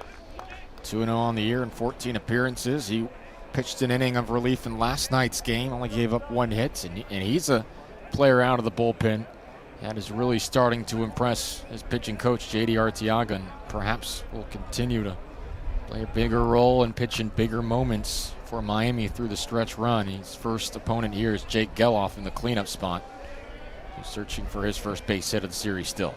Yeah, and this is a great opportunity for Torres right here. Pitch inside, ball 1. You get the ability to be in a tight situation in an ACC game, but not a ton on the line in terms of an 8-run lead. So you get that experience, and you can build off of that as you go through the season.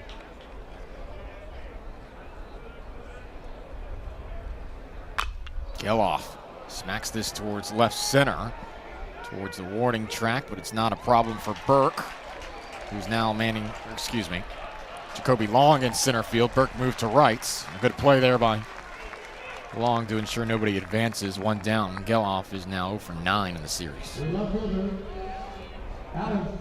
And you can see there trying to do everything he possibly can to get something started for the Virginia offense and for himself, who struggled this weekend. Still, we'll probably have another 2 at-bats.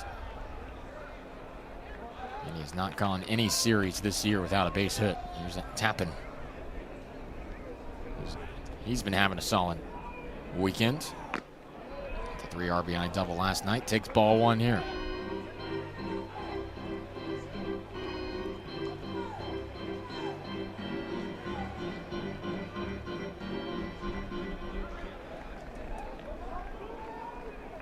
The longest Torres has gone in relief this year is 2 innings a couple times.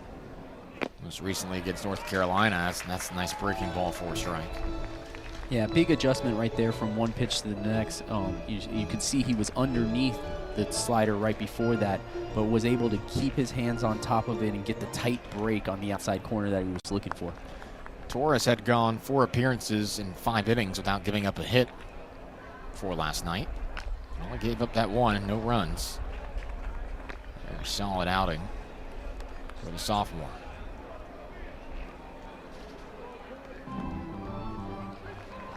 Product of Ellen Jesuit, about 9 miles down the road.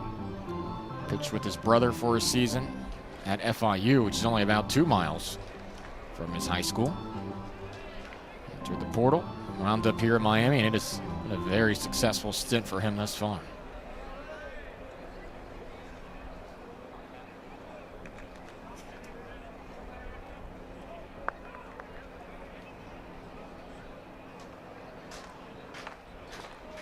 One, 2, just off. And a great sequence of 3 sliders right there, going a little bit further on each pitch, trying to get the hitter to chase him a little bit more on the outside corner, but a great job by the hitter to stay off of that one with a 1-2 count.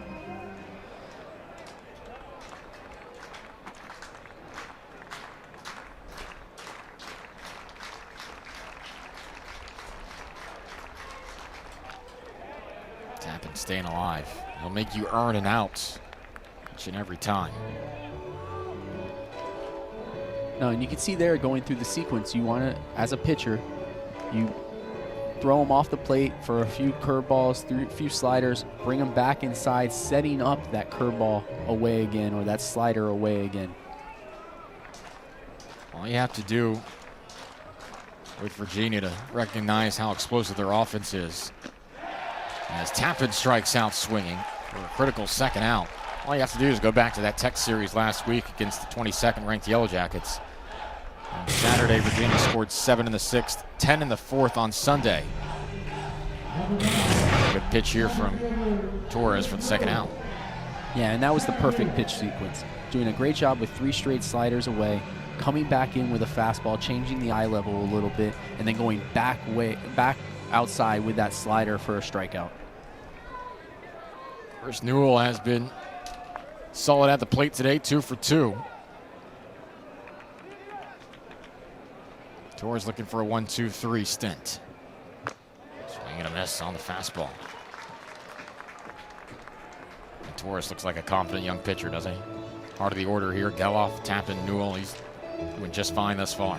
No, his last 3 appearances, he's really found his confidence. And if they can get him rolling in those middle innings, they're going to set themselves up for a very good bullpen going forward. Runner going. An off-speed pitch.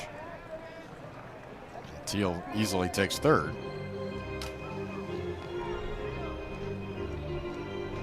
Good job by Teal just catching that Torres is just doing a 1-look, 2-look sequence to second base and just reading that, and that's why you saw that impressive jump. He was almost at third base before the pitch was even thrown.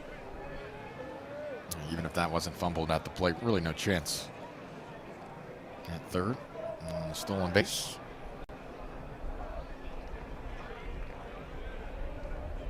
It's the 3rd of the season for Teal. Teal at 3rd, Ortiz at 1st. In the dirt again from Torres, 2-1.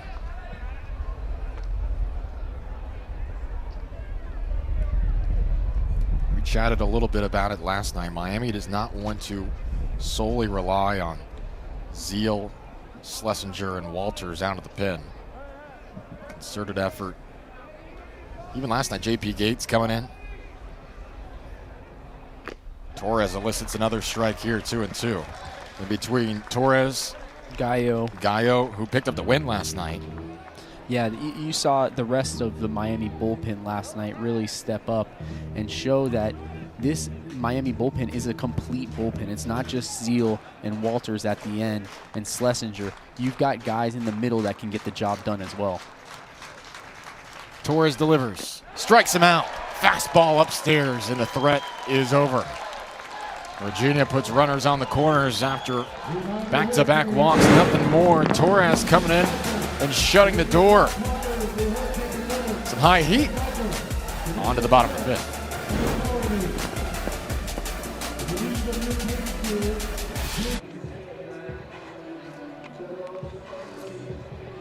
We said it's the longest win streak since 2016, and the numbers speak for themselves there. The offensive production, dominance of ACC opponents, a little sweep of North Carolina and Duke. One against the Blue Devils was on the road, and it'll be fascinating to see, partner, if Miami finishes up the job today, how high they perhaps will jump in the next poll from number 8. Yeah, and the most impressive thing there is they're doing it in the heart of their ACC schedule. I mean, you look there, a series sweep against a top 15 team in North Carolina, a very good team on the road in Durham against Duke, and now if they can take care of business, as you said, on today, I mean, against a 3rd-ranked Virginia team, that's impressive. 2nd-ranked Arkansas, I believe, dropped a series against the Gators. I think that one's already over 2 out of 3 after winning the first game. So perhaps number 2 falls. Tennessee looks invincible right now at the top of the polls as Garcia takes strike 1. What's the record at 30-1? I mean, when you have a closer throwing 104 miles per hour, it's pretty hard to lose ball games. Ridiculous kind of team they put together in Knoxville right now. Garcia swings through this one behind the count of 2. They seem destined for Omaha this year. These two teams will have a pretty good case themselves.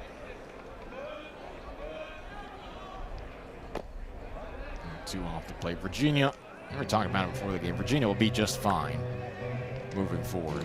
They have been so dominant this year. Still unbeaten at home and in non-conference play.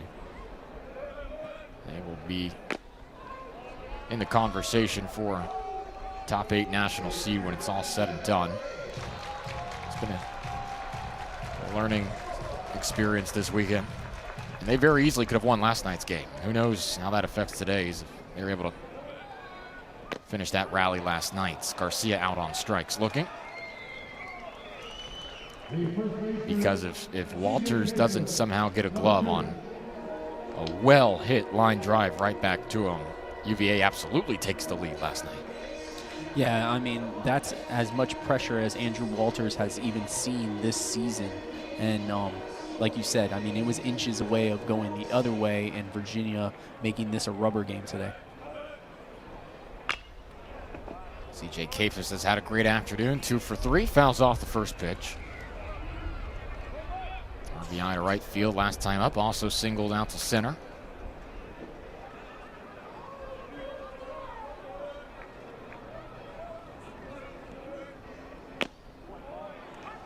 Only 2 now to Kafis.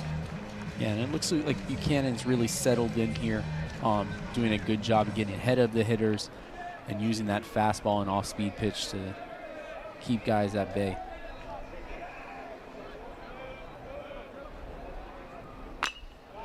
2 is high and fouled off. And I tell you what, the series next week at Virginia Tech, and there's still some time here to play today. We'll see what Virginia's able to do. You look ahead for Miami. Their series in Blacksburg. All Virginia Tech has done this weekend is score 21 runs against NC State on Friday. Won 8-2 last night. Look out. Kafis is hit with a breaking ball. He'll take first base. Looks to be okay. A pair of Hurricanes that have been in the head area today. You can see Kafis just fine. Taking a look where they got him. Yep. Now it's in the helmet again. That's why we wear helmets in baseball. Virginia Tech's now 7-5 in ACC play, trying to sweep NC State, who had won 7 of their last 8. You talk about the talent in the ACC. Virginia Tech looks like an offensive juggernaut right now. Should be a lot of fun. I think it was snowing. As Villegas steps in, throw down to second. Kafis looking for another stolen base. He's safe. He said, if I'm going to get hit in the head, I'm going to make sure I'm on second base after all this. Yeah, got a great jump there off the lefty. And Miami's had struggles. I've talked about it a few times against the lefty pitchers this year in pickoffs, but he got a great jump. And Buchanan going straight to the plate there was able to beat the throw down to second. You know, you talk about Virginia Tech, and we've talked about it a little bit. The ACC right now, top to bottom, is a tough conference to be in. And I mean, you haven't seen much out of Virginia this weekend. Obviously, a top 10 team. Duke has been ranked throughout the year. You know, there's teams that can just dominate. Georgia Tech, another one. You talked about NC State's been doing great. Obviously, ran into a good Virginia Tech team, and Miami's going to have their struggles next weekend at Virginia Tech, trying to put something together. Tough to tell from this angle. The glove was able to get to Kafis' thigh or not before that hand slid. Maybe this one will tell us. Yeah, he might. There's a case. There's always a case, and I'm usually wrong. Are you just refraining from giving an assertion? I'm going to say the umpires are going to be right on this call, whether they call safe or out, and I'm going to play it safe. It looks like it might be an out by a hair. You know, the toughest thing is obviously you've got to prove that the call on the field was wrong completely. Yeah. And that's what makes these so difficult to overturn, and especially in this situation is, I mean, our camera crew is doing a great job of giving us the angles, but it's so difficult to tell if he did beat that throw or if he was out. There, it looks like the glove is on him. But then at the same time, you're not sure where the hand is at that point. I don't want to make that decision. Yeah, I think it's too hard to overturn that.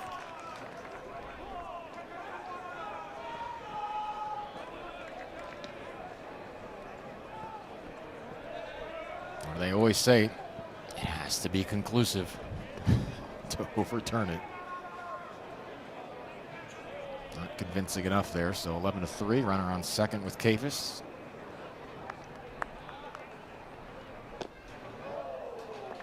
Miami will hope that the offense looks as formidable next week in Blacksburg as it has this week, and they'll also hope it's not snowing up there anymore. Not used to that. It was a blizzard-like condition last night.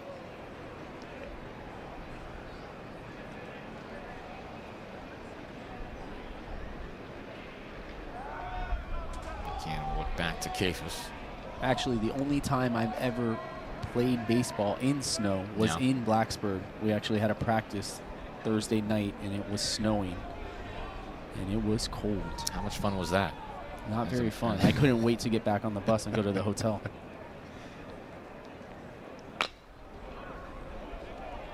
And the metal bats in the cold, I'm sure, isn't great either. No, I mean, the advantage definitely goes to the pitcher, but I don't think we had jackets big enough coming from Miami to stay warm. You didn't know what you were getting into.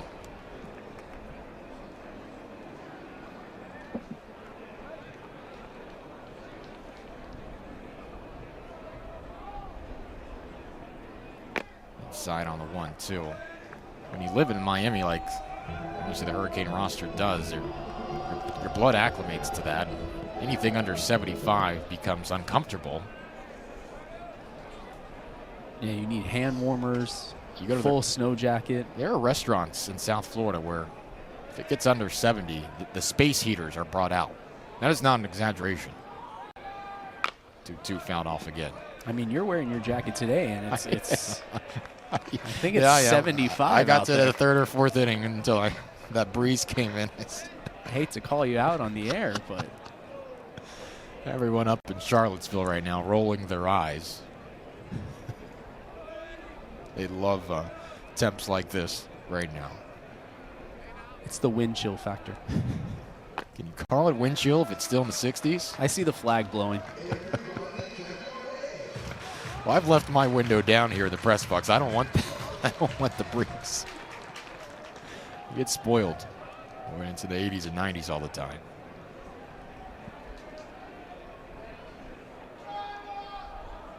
Buchanan here, 3-2. Cafus running again. Villegas laces it down to right field. It'll fall.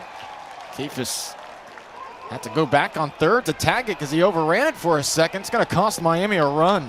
Gino DeMare just puts his head in his hands.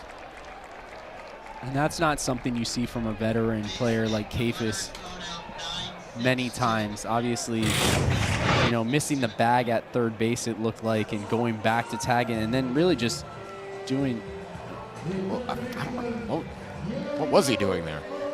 It looked like he got to third base, decided he was going to go back to second, thinking that they caught the ball, and then he didn't overrun. He stopped at the bag and then overran it. Yeah. That won't be fun to look back on after the game.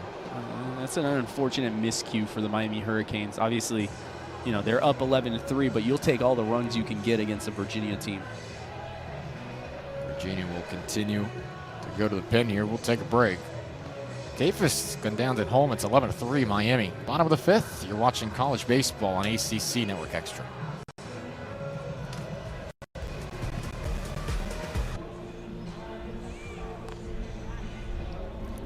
Avery Mabe, the sophomore right-hander, will be the new pitcher for Virginia.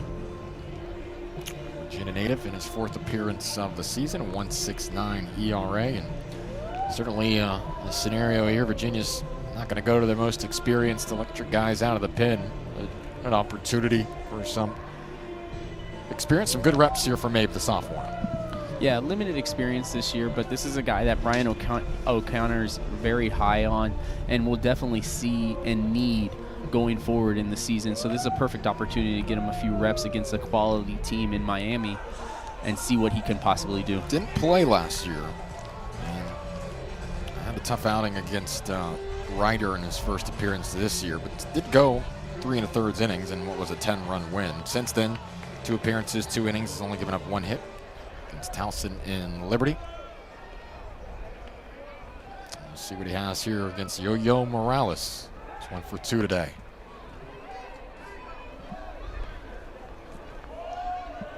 At the double out to left field, scored a run in the 3rd.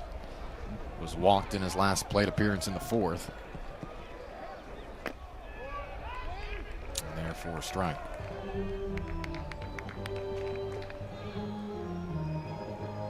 So, just going back to that play for Kafis, so uncharacteristic. He had done a great job to steal second base. And then just a blown tire at third base. Yeah, just an unfortunate sequence that he'll definitely have to hear about from Gino DeMare in the dugout after the game. He probably is very much hoping he's not pinch hit for to have a chance to redeem himself before this game is over. It's always a fun, interesting dynamic. You know, such a great game. You sweep a top 5 team, but you make a play you certainly regret, and you're just wondering how your head coach is going to react after the game. Yeah, you're just hoping for one more opportunity so he forgets before you step foot in the dugout for the post-game speech. Davis has had a great series. So has Morales here. 3-1 count.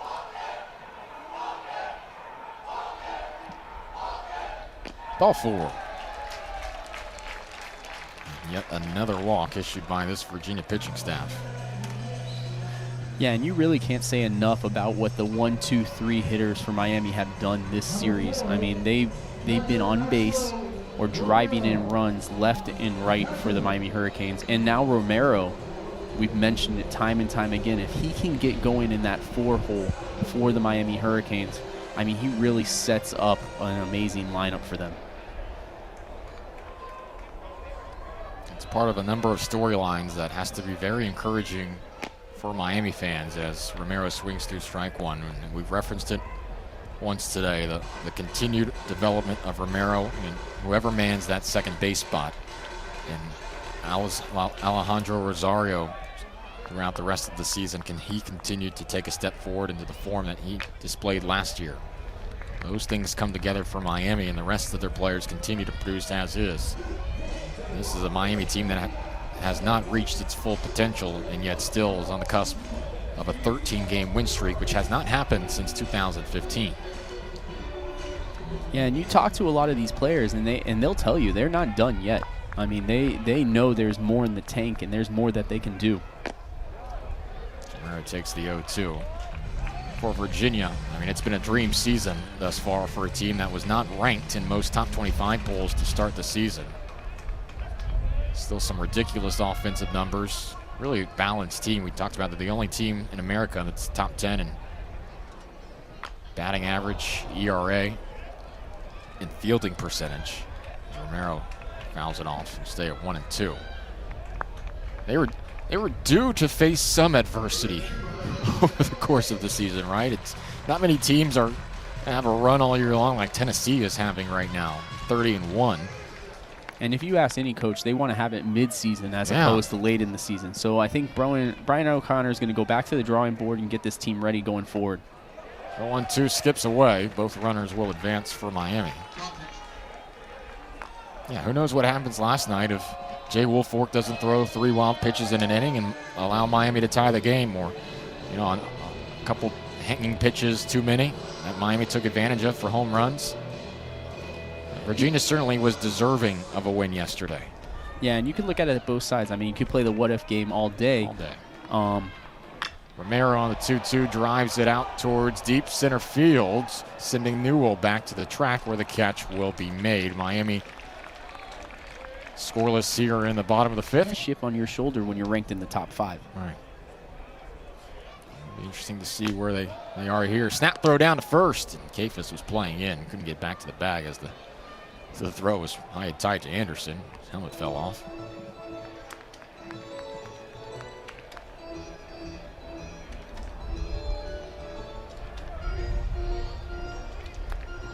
Canes will have a matchup with FAU here at home before making that trip.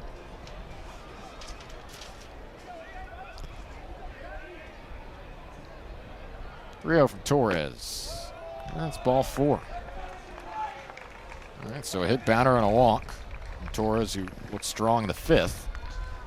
Gallo's down there in the bullpen. And you can see here Torres just getting adjusted to having to come back out. It's a different story as a bullpen pitcher. When you come in, you get your few outs in an inning, but the time when you have to come back out for your second inning, it's a different mindset. It's a different way you have to keep yourself warm, and it's something a lot of bullpen guys are not used to, and that's what you're seeing here from Torres. He just needs to get back into the groove, settle down, and take advantage of another opportunity to get out here and showcase his talent. We noted he's only gone more than 1 inning twice this year, when he went 2 innings on back-to-back days at the end of March against North Carolina. Those were strong appearances. He only gave up 1 hit in those 4 innings combined. Didn't give up a hit in his next 5 appearances until Virginia last night. It's been a real solid season for Torres, but again, usually short relief, nothing more than an inning. Struggling here to start off the top of the 6th with Gallo, who looked in control last night, waiting in the wings if called upon. Actually picked up the win. But Torres is going to get another at-bat here. Arteaga just having a quick conversation with his sophomore. Yeah, and the message there is just, go back to what you were doing before. Going right after the hitters. Concentrate on 1 pitch at a time. Handle that, and then move on. And that's all that Torres needs to take into. Put everything outside your mind, everything that you did in the prior inning, the hit by pitch, the walk, and just get after strike 1. Thanks, Codier. 0 for 2 today, a strikeout. Fielder's choice. 2 runners aboard here as Torres misses outside. Tuft on second, Anderson on first. Codier, a good hitter with runners in scoring position this season, .385.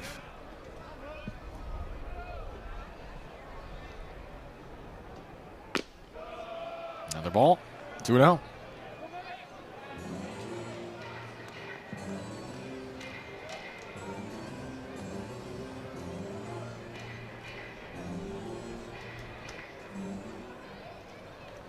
If Virginia can find a way to put 3 or 4 runs across before the 8th, he can apply some game pressure to Miami.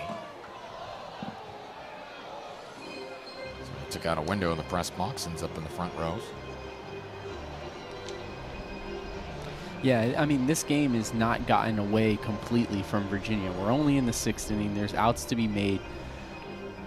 And as we've mentioned throughout the series, these are guys that can make runs happen quickly. If Codier can get on base, the top of the lineup is due up next. High, driven out towards left field. Villegas tracking it down, makes the play in deep lefts. And we'll toss it back in for out number 1. A little bit too high in the air, giving Villegas time to get over to it. One away. And that's a big out for Torres right there, who hadn't been able to find the strike zone through the first 7 pitches of the inning. Really coming back there and getting that first out should be able to calm himself down and get out of this inning.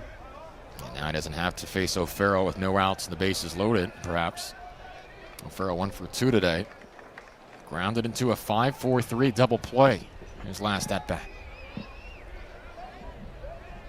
Don't see O'Farrell doubled up too often. Swing and a miss for strike 1 here. Torres pumps a fastball. Yeah, and you can see that confidence show right there. Now that you have 1 out under your belt, you can let the ball fly a little bit more, and Torres getting a little more confident.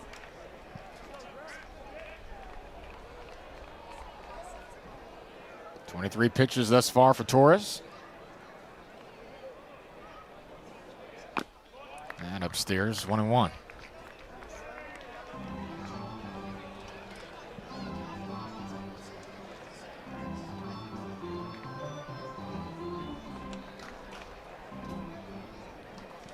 Had the cool experience of playing with his brother for a season down the road at FIU.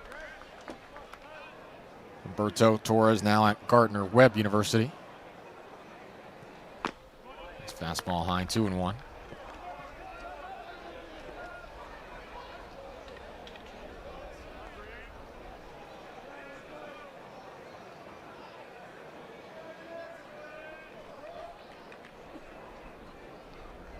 Top of the 6th here. Swing and a miss. Griffo Farrell's. And 2-2 counts after swinging through another fastball. Yeah, and to your point here, Virginia just needs to squeeze a run or two and tighten up the lead a little bit. You know, if you can get 1, 2, 3 runs in this inning, you feel a lot more confident going into the later stages of the game.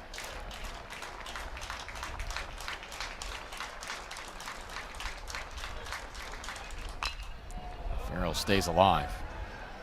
You know, it's not just 11 runs for Miami. It was the fashion and the way they did it that really felt like it knocked Virginia back. 5 in the 3rd, 6 in the 4th, and it was immediately after Virginia had taken a 3-0 lead. That's tough to form a counterpunch to. Yeah, absolutely. And you could see Virginia was kind of staggered on their heels a little bit, but you're seeing them lock in a little bit and understand, you know, yes, we have a large deficit, but let's just chip away at it in the 6th. 2-2 off the plate. Yeah, Virginia's put multiple base runners on the last 2 innings. They've regathered themselves, but weren't able to push anybody across in the top of the 5th after Torres came in. Now running against the sophomore. 3-2. High, and the bases are loaded for Virginia. David Teal will step to the, Kyle Teal will step to the plate. Beg your pardon. Devin Ortiz on deck now for the Hoos. Teal singled in the 1st. Walked in his last at bat.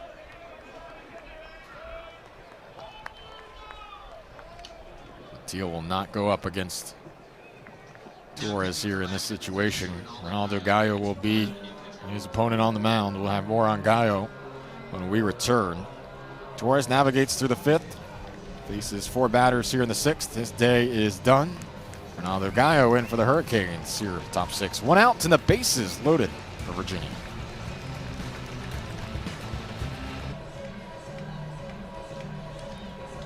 Canes make the change for Alejandro Torres. It'll be Ronaldo Gallo, the sophomore righty, in for Miami.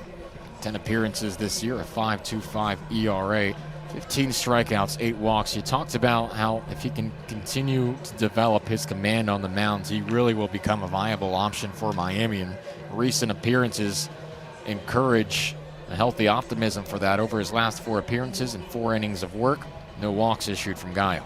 Yeah, and you see this a lot from relievers is, you know, you have 1 or 2 bad appearances and you see that ERA inflate to a unreasonable number.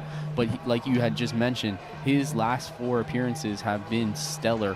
And this is another guy similar to Torres. If they can get these guys rolling, you really set up the middle of that bullpen and complete the package. Yeah, against Florida, he issued half of his season total in walks. Kyle Teal steps in, 4 walks against UF early in the season. Gave up a run. Had a tough outing against North Carolina, 3 earned runs in an inning and 2/3. He's been playing well as of late. He's fouled to the netting. Teal walked in the 5th, grounded out to second base in the 3rd. Had a single to right field in the 1st. And similar to Torres last inning in the 5th, the ability to come in these situations are learning experiences for these guys. And these are tight innings that they're going to have to work going forward in the season. So it's a great experience with them and not the huge stress factor. Left field line should be out of play, and it is. Gallo last night was one of 6 pitchers Miami used. Gallo picked up the win in 2/3 of an innings pitched, struck out 1. Faced 2 batters. Actually faced the least amount of batters. Picked up the win.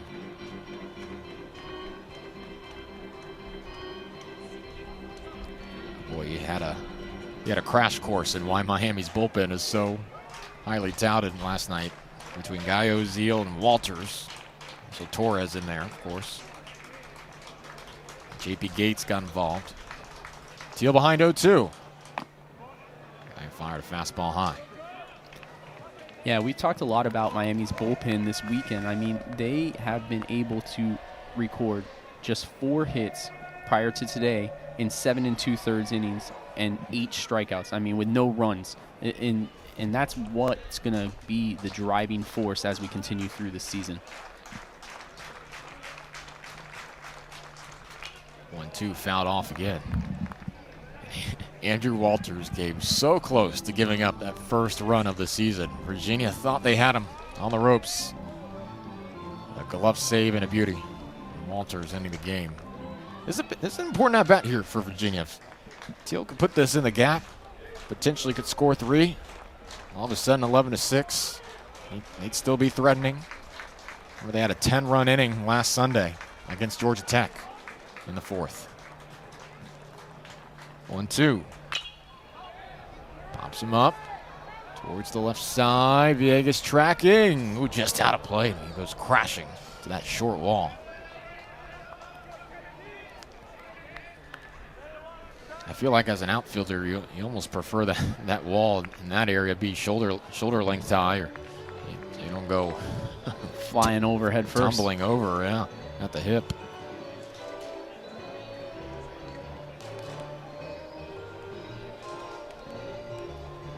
Villegas gave it a good effort. Still 1-2 here. Gallo and Teal battling in the top of the 6th.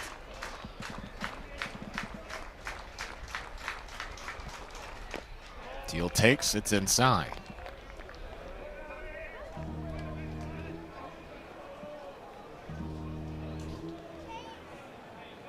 Romero calling out the signal here. Making sure everybody on the same page. Kyle Teal hitting .295.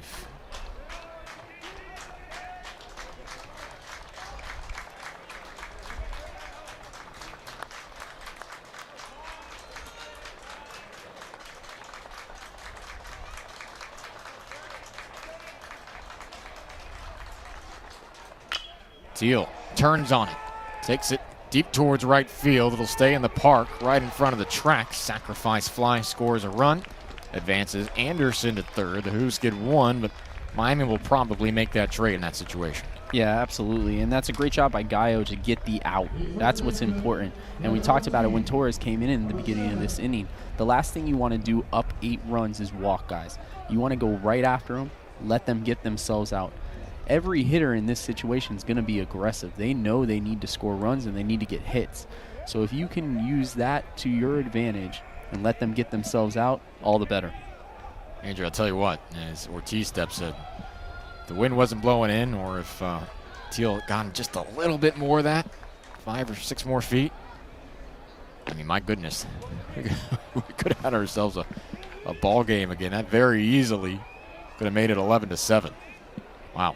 And as a pitcher, even more of a reason to just go right after guys. Use the wind to your advantage. You know it's blowing in. You've got the ability, because to your point, if the wind's not blowing in right there, that's a big run right there. So Kyle Teal popped up, and now Ortiz, shallow right center field. Long coming in, and Long. And you're remaining in after pinch hitting. And Jacob Burke on the first pitch. Sends this out towards deep left center. No problem for Newell out there. 1 pitch, 1 out for Virginia. And bring up Don Patelli. Elsewhere around the ACC, Notre Dame is also a team that's starting to put things together. Miami has the 12-game win streak. Notre Dame, well, their win streak sits at 7 after a dominating 8-1 win against Clemson last night. Louisville, in dramatic fashion, evened up the series against North Carolina. 10th inning walk-off home run. That's a fun series up there in Kentucky. Breaking ball in there for a strike to Patelli, 1-1. So much fun around the ACC week in and week out. Yeah, as we keep going, it's going to be a fun ACC tournament at the end of this year. Patelli slaps it left side. Boy, he's made great contact all throughout the afternoon. Rewarded with a base hit here. It'll be a stand-up double for Dom Patelli. 1 for 3 now. The shortstop gets on base with the double down the left field line. Yeah, to your point, he's been making great contact all series. Hasn't had a lot of results from it, but getting a double right here and doing a great job of just slapping that ball to the left side. I mean, he hit 2 ropes in the second and third inning. And the third was the double play ball, the great sequence from O'Farrell. He said, "I'll put this where no one can double anybody up." 1 out double here. Zach Levinson digs in. 0 for 3 today with a strikeout. Florida State evened up their series at Georgia Tech last night, the 9-6 win. Former Hurricane Alex Terrell hit a home run. Still weird to think about that. You don't often see that transfer in the state of Florida. Either way, from Tally to Miami, Miami to Tally. Yeah, I don't know many guys that would make that transition in a rivalry like that. It'll be interesting when they play later this season. A matchup scheduled May 13th through the 15th up in Tallahassee.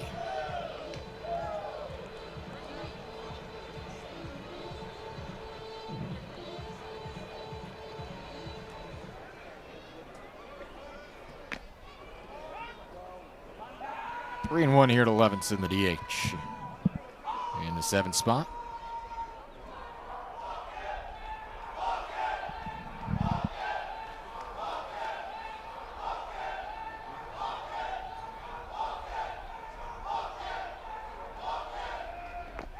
Levinson takes ball 4. He's on base for the first time today. Struck out twice in the 4th inning. I don't see that often.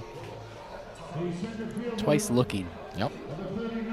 About the only sore spot for Miami in what was an electric 4th inning for the Canes. Yeah, that's an inning he would like to forget. That's for sure.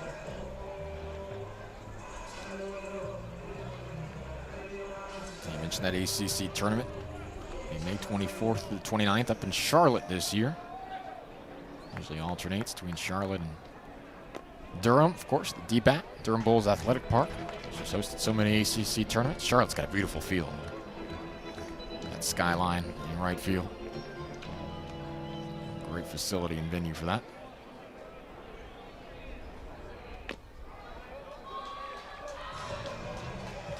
Jacoby Long in for another at-bat.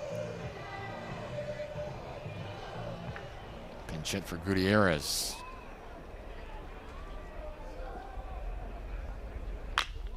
Long, right field.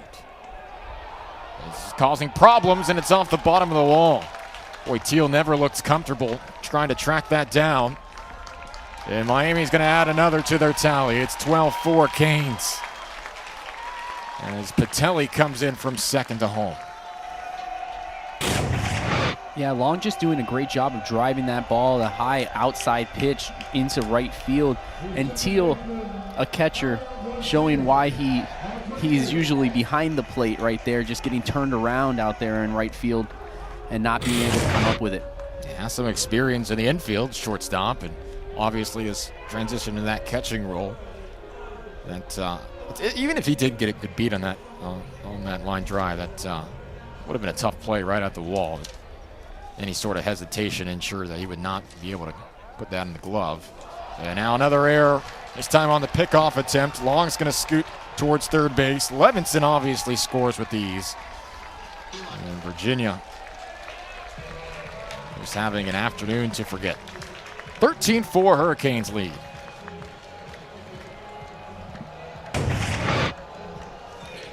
Yeah, you can see here just Mabe just not really sure why you're going for a pickoff in this situation. Already down 8 runs, and I understand you want to keep the double play in order, but it's time to just go right after the hitters in that situation and forget about the guys on base. Ortiz had no chance to keep that in front.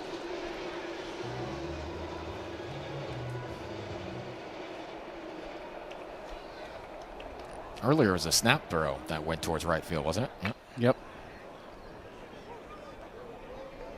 And one that, Teal had the right idea. Patelli was probably going to be out at first if it was a good throw. And Instead, Miami scored a run off of it. And obviously here, the error contributing to the unearned run. 3 errors for Virginia today. Who's normally one of the top defensive teams in America. Yeah, you talk a lot about an uncharacteristic weekend for the Virginia Cavaliers, both offensively, pitching-wise, and defensively. There's really little that has gone right for them all weekend. It's the largest deficit of the season for Virginia. Uncharted territory for UVA. Already their first back-to-back defeats this season. Barring a wild comeback, the losing streak will go to 3 for the sweep. So if I was Old Dominion, who Virginia plays on Tuesday, I don't know if I would be looking forward to that midweek matchup. Even though ODU is a very talented team, doing well in Conference USA, Virginia will be looking to release some frustrations. Yeah, especially with how well they've done at home this season. 17-0, I believe. Yeah. I would expect them to come out rocking. Yeah, not a team you want to play at Davenport.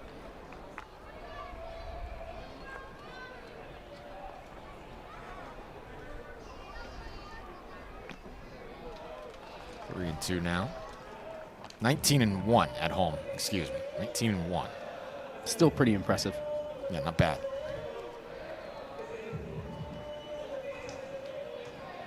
Unbeaten in non-conference play. 3-2. Taken towards the right side. Garcia. It'll be caught. Runner tagging from third. The throw home as well. Too high. Jacoby Long scores on the sac fly from Garcia. Canes lead by 10. That is not a sentence any thought would be said today. No, and this is really, it's just a continuation of what's been going on for the Hurricanes. Just today is the first time in a long time that they've been able to. I was talking to Renzo before the game in the dugout. I said, I had a buddy ask me earlier, what started the laundry cart celebration in the dugout? How on earth did you guys come up with that? Because that is recent. That only started really this past weekend, and he said, there was some conversation that maybe we dial back the on-field celebration with how fired up we get after home runs, and so I said, what can we do in the dugout? And there's some different thoughts going around. Even a chain of sorts, which obviously made famous by Miami football. But, the guys decided, let's roll each other in the laundry cart down the dugout. And I said, honestly, it's unique. I don't know anybody else in college baseball that's doing that. And if you're going to have a home run celebration, that's priority number one. Make it yours. Make it your own. And that certainly is for the Canes. And I'm sure Robert McDaniel would like if they would just help out with the laundry as well. He'd love some assistance there. You want to use my laundry cart? Yeah, we'll just transition it. 3-2 to Gonzalez. Just off the plate, and he draws a walk. That's a good question that I've just been posed in my ear from Brad Canfield, our producer. Will they take the laundry cart on the road? Is that a travel accessory? Do you have to check that, or can you load that up on the plane and just go up and down the? Yeah, I don't typically think a laundry cart is part of the checked baggage. Maybe that's provided by the opposing team. Now, if I'm Virginia Tech, I see all this fun they're having this weekend. I make sure there's no laundry cart. They're all locked up. I have a student manager or something. Just take some bags and say, you need do some laundry. Here's a bag. This is a creative team. I'm sure they'll come up with something for the road games as they go. But even more of a reason why you need to host regionals and super regionals, so you'll get to use the laundry cart. One is inside. Perhaps the Miami marketing team and the bookstore dreaming up collaborations to start selling laundry carts in the bookstore come postseason. If there's a shortage on campus in laundry carts, you'll know exactly why. 1-1 swung through and missed for strike 2 from Villegas, who had that big 3-run homer early in the game.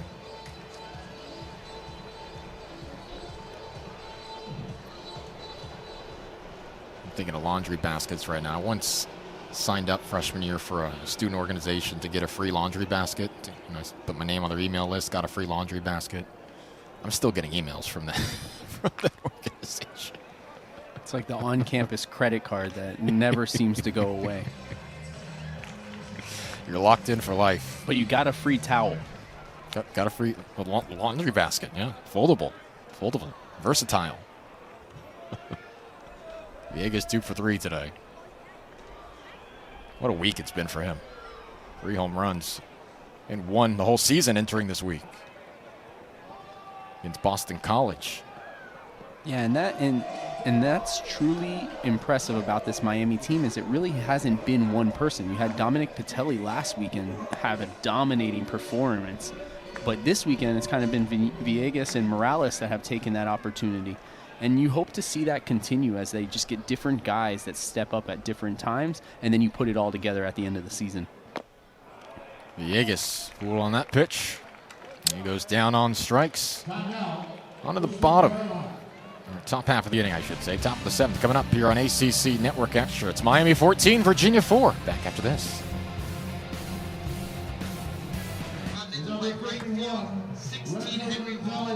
Miami hoping for another quick inning here, leading 14-4.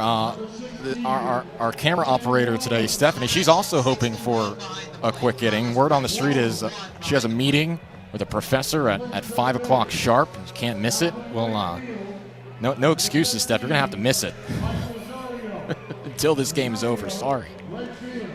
No, she's doing a great job for us here on ACC Network Extra. Big thanks to our entire production crew all weekend long, who's been terrific for us here in Coral Gables. We're going to start the clock. It's 4:05. Tell that professor you can meet with him on Monday. This is your time, Steph. There's multiple people warming up in the bullpen. It's not looking good for Stephanie right now. No. Jake Geloff to lead off for Virginia.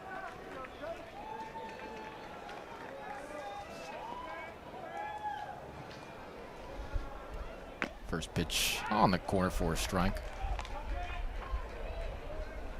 Of course, the academics top-notch at Miami and UVA on the grounds up in Charlottesville. What was your major, partner? What did you major in when you were here? I was an accounting major with a sports admin minor. Well, the accounting doesn't sound fun to me. I'm sorry. I wear makeup and talk about sports, so I can't do all the numbers there. Numbers is what I get to do. That's pretty much what I get to do. Geloff, big hack. 1-2 here. It doesn't change. Baseball's a stats game. That is true. It makes sense that I went into accounting. Translates. Let's see if Geloff can get a hit here. Build some positive momentum heading into the next week. Like pop fly, foul territory. He'll get another crack at it. It's funny, I was looking through the media guide and I saw that Ligon, he wants to major in accounting. And I was, I think I need to talk to him and talk him maybe out of it. I need to have a discussion with him. Give some important guidance to him early on. Yeah.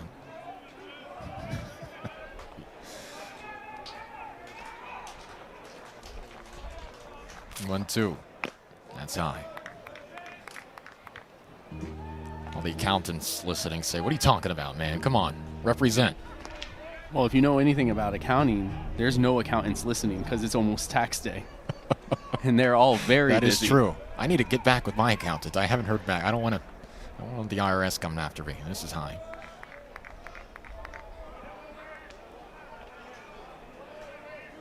3-2 here to Geloff. It's the only series all year he hasn't picked up a hit.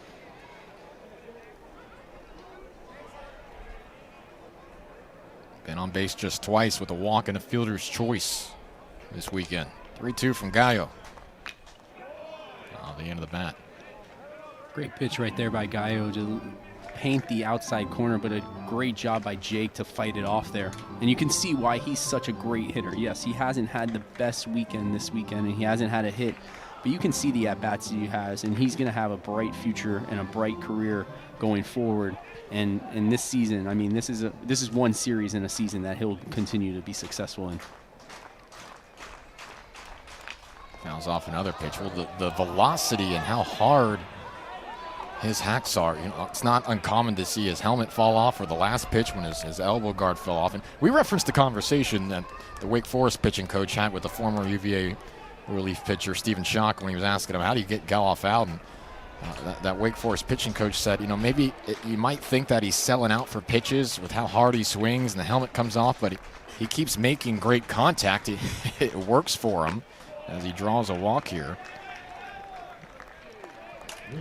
Yeah, he's not getting cheated at the plate on any of his hacks. And I mean, you could see 2 there on a 3-2 count. Somewhere, typically you would see a hitter choke up there and try to just put the ball in play. He is not doing that. He's swinging for the fences every time, and he's making consistent good contact. So there's no reason to change what's going on.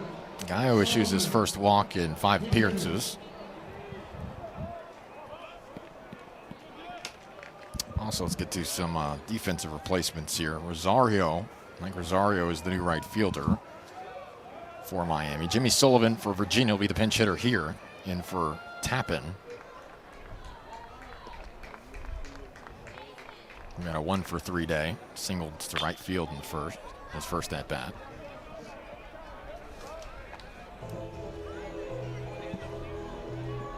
Jimmy Sullivan, a senior outfielder.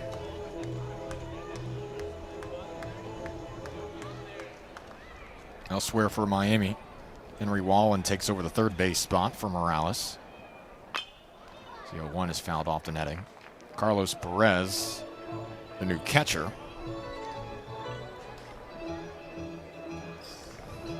Renzo Gonzalez takes first base. Garcia and Patelli stay at second and short. Wallen came in as a second baseman after pinch hitting for Garcia last night. Now at third. 0-2 here to Sullivan. And he strikes out on the fastball. Gallo blew it by him. There's one away. Great job by Gallo coming right back from the walk there and understanding the situation in the game. And let's just throw strikes, go after him, especially with a pitch hitter with limited appearances out there. He's going to swing at some pitches that are outside the zone, as you can see there with the high fastball. 7 strikeouts for Hurricane pitchers today. Rosario had 2. Torres had 2. This is taken towards the right side. Newell has a base knock. Runners on first and second for UVA. Newell has 3 base hits today, a double and 2 singles. A couple RBIs to go with it. Nice performance from the Virginia center fielder, Chris Newell, third-year player for UVA.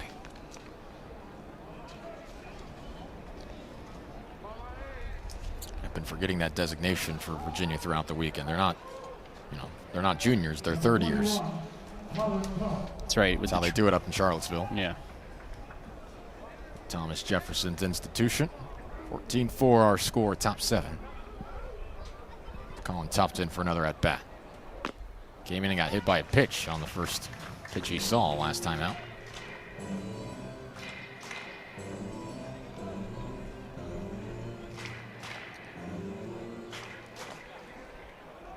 Charlottesville, beautiful town as well. Miami will take a visit there next year. Always love a good visit to Boylan Heights. If you know, you know.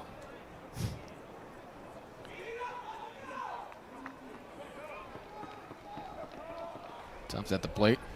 12 RBIs, 318 average this season.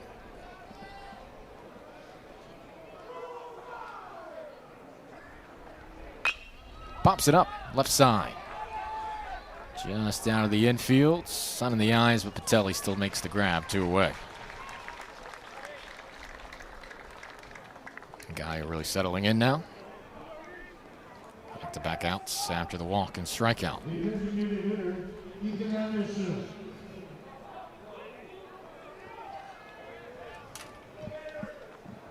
Ethan Anderson comes to the plate. RBI single and a walk today,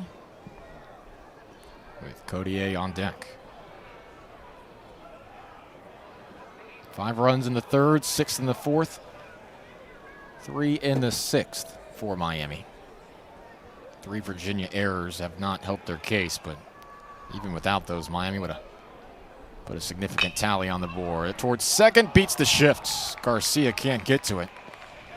And the play will be at the plate. What a throw from right field. It's in time.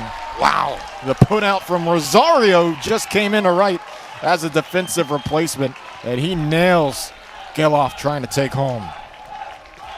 And you can see there why he comes in as a defensive replacement right there. The Canes are well on their way to a sweep over the number 3 team in the country, Henry Wallen. He is in now to hit the bottom of the lineup for the Hurricanes. Wallen got a couple of cracks at it last night. Takes this off the end of the bat, deep towards left field, and it's off the top of the wall. Sullivan can't get there. Henry Wallen has his second hit of the season. It's a stand-up double that he takes deep out to left. Everybody getting in on the act for UM.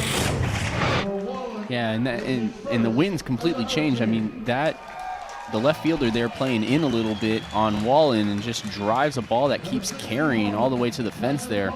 And Wallen easily into second base. Wallen almost had his first home run as a Hurricane. And a couple of pressure spots last night. Wasn't able to pick up a hit. Has been seeing some time at second base recently. Hitting a Morales spot, almost flashed Morales power there. Here's Carlos Perez now. He's hitting for Romero in the 4th spot.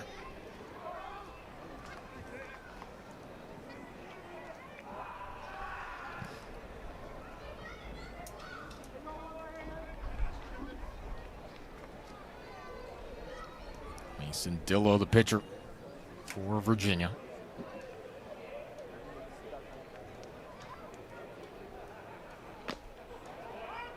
That's strike one. Virginia has used 5 pitchers today. Jake Berry started, but was unable to get past the 3rd inning.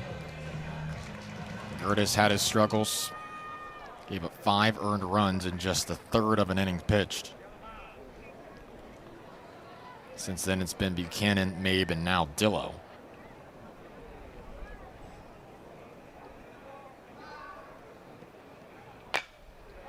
Chop towards the left side. Wallen will let Geloff make the play. Retreat back towards second base.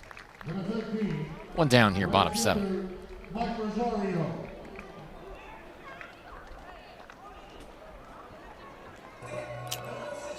Virginia defense looks just about the same aside from Anthony Stefan manning first base.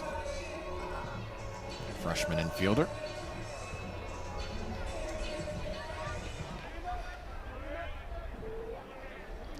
Virginia just 4 runs to show for a game in which they've had 16 at-bats with runners in scoring position. And we talked about it for the Miami Hurricanes. I mean, that's not how you're going to win games. I mean, if you've got people in scoring position, you've got to find a way to get them around the plate. And, you know, yes, Miami put up 14 runs, but I'm sure Virginia felt they could have put up at least 16 with the amount of people they've had in scoring position today. Oh, goodness, right back to Dillo. He's right back on his feet with a limp. Well, not Rosario, beg your pardon.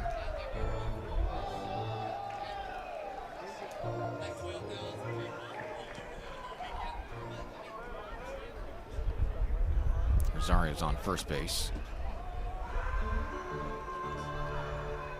You see there from Bowers a good 12-6 hammer that he can throw, and you can see why he has 31 strikeouts in 17 innings. It's a fastball in the zone here on the 3-0, 92. Rosario on first, Wallen on third after leading off the inning with a double. Patelli at the plate, Levinson on deck. 3-1. Fouled away. Virginia's upcoming week, we mentioned the Old Dominion matchup. It's a rematch of postseason play last year, of course. And UVA will be on the road at Pittsburgh for, of course, a 3-game set, and then at VCU the following Tuesday. Chopper right side. Just put out. Good job covering the bag by Bowers. Hustling over as Patelli was sprinting down the line, 2 away. And that will score Wallen from third, and it's 15-4 Miami. Yeah, great job by Bowers to get over there and show control of the field and the ability to make and field his position.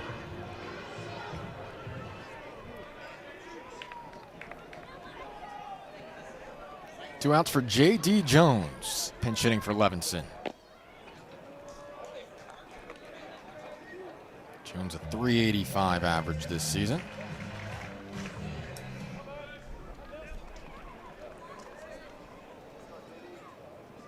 Freshman from Colorado.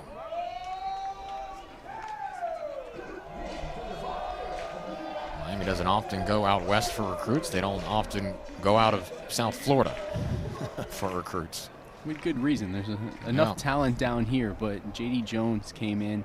He's done a good job in a backup catching role. He had a start last week or earlier this week.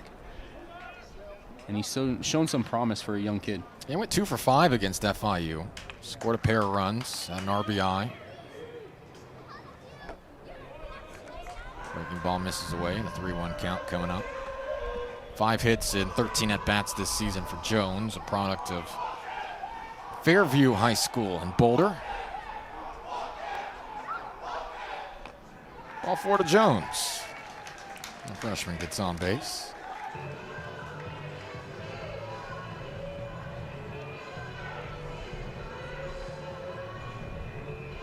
The center fielder, Jacoby Law, number 39. So Patelli, an RBI ground out. Jones draws the walk. Jacoby Long in for another at-bats after picking up an RBI single out to right field in the 6th.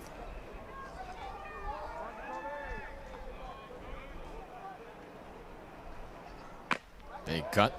Long swings through it, strike 1.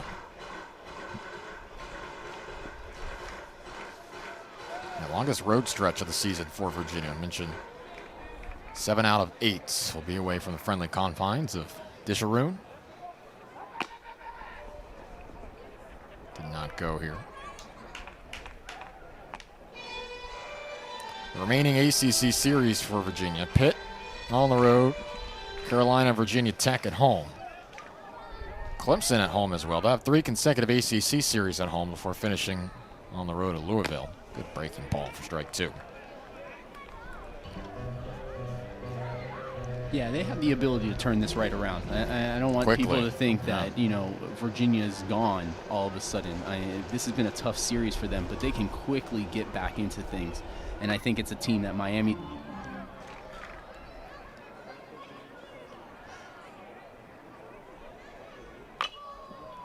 One foul down the first base side.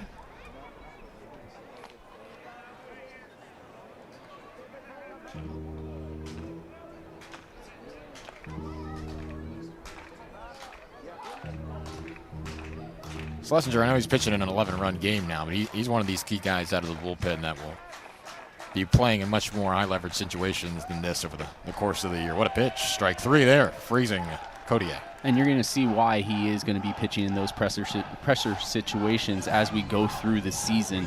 I mean, he's going to be the lefty out of the bullpen. Along with J.P. Gates, they're going to handle that left side of the bullpen and match up well with Zeal and Walters and Torres now and Gallo and these guys and really complete the package in the back end of the bullpen.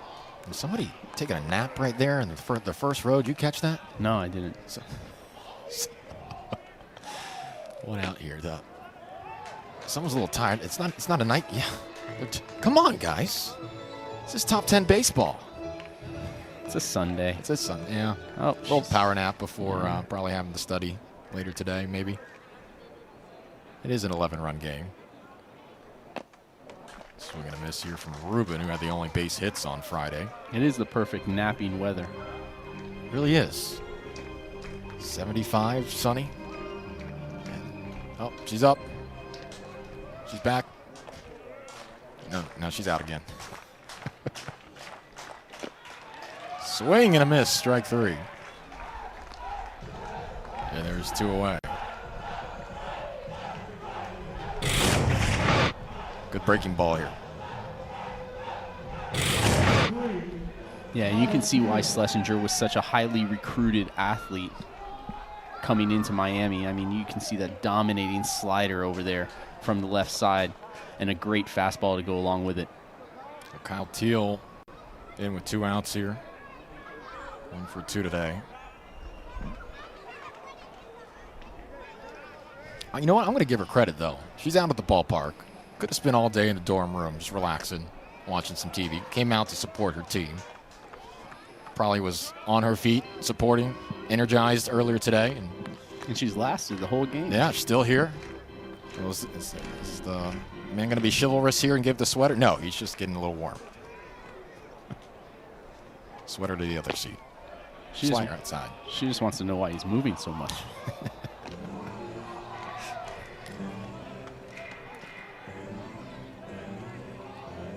College. College.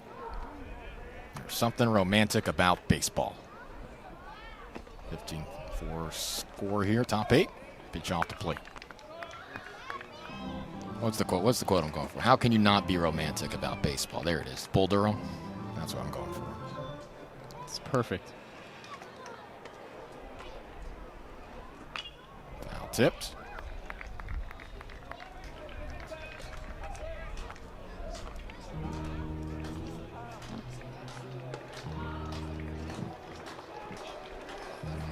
Teal on RBI's last at bat, a single in the first. And Virginia looks like they'd be rolling today. 2-2 here from Schlesinger. That's high upstairs.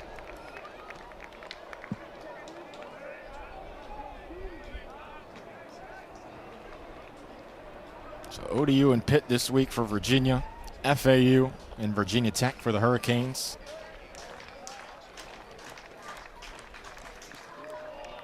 The ACC will roll on. Mid-April approaching. The stakes will only get bigger from here on out.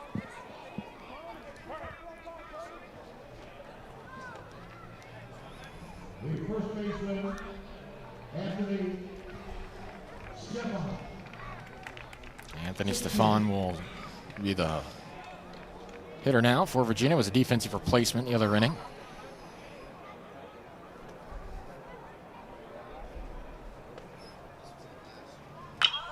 Ripped right side. Good at bat here from Stefan. One pitch. He knew what he was looking for.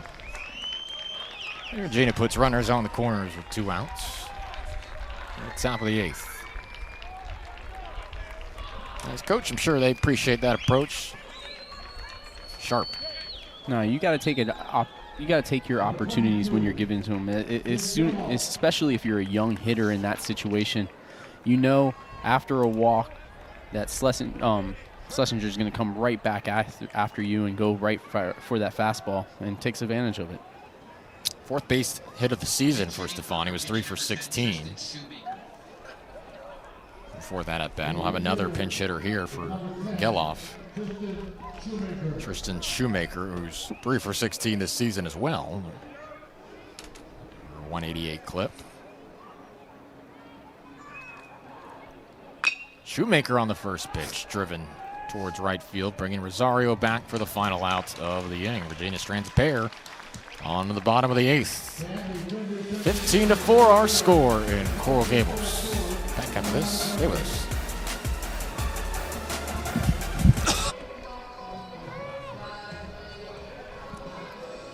(15-4), bottom of the 8th at Mark Light Field here in beautiful Coral Gables, Florida. Canes lead by 11 and just about set to take the series. Sweep from Virginia. New pitcher on the mound, the junior righty, Jacob Hudorovich. 8th appearance of the season. Virginia getting a lot of run in their bullpen here today, of course. I think this will be the 7th pitcher of the evening. Let me count it. 1, 2, 3, 4. Yep, 7th. And I guess the students aren't the only one catching a bit of sleep here.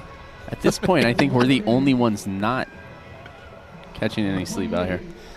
Oh, Jim Morris used to say there's some games that end up as the family and friends affair. Family, friends, and girlfriends. There's still some folks here taking in the top 10 series, which has been very entertaining. I can't get. It's just, are you sure he's okay? She might want to go take a nap with him. He's probably a lot more comfortable than her boyfriend. What is happening? Garcia fouls it off. It's been a fun series. A lot of energy has been expended.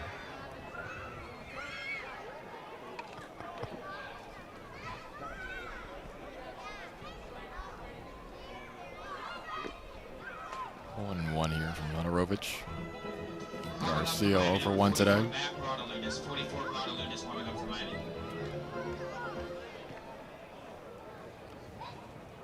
Top of a dugout, a sleeping space only for the Miami Maniac.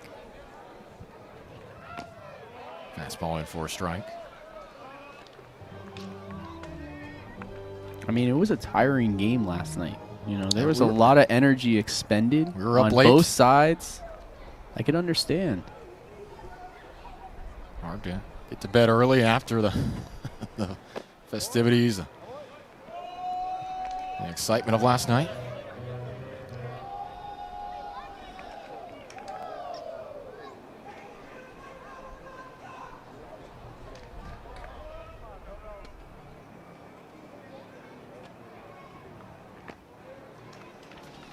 Maybe the Maniac was out too late at Titanic last night. Needs to call it early today. 3-2 to Garcia. I hear he has a running tab over there. But still doesn't miss a game. I hear he doesn't have a tab. I hear he doesn't pay. Doesn't have to. 15-4, and this pitch is low on 3-2. No pockets.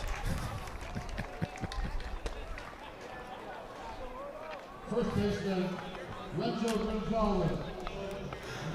And it's back to sleep.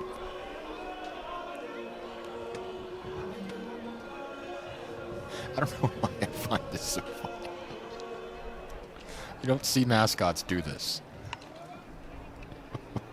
Renzo Gonzalez back up.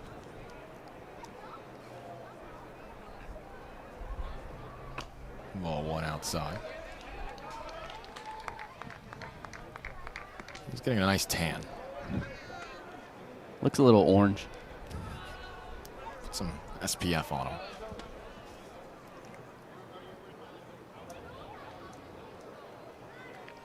I mean, it's disconcerting more so because you wouldn't expect this level of nonchalantness in the series finale against Virginia.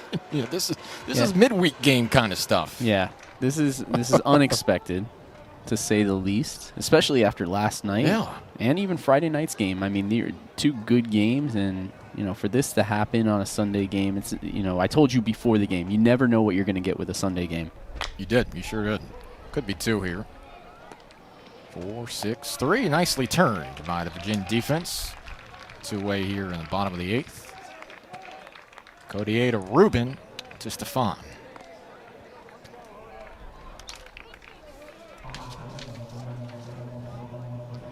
Got distracted by the theatrics. I update my scorecard now. I'm behind. I'm lost. Here's Villegas, the 2 spot.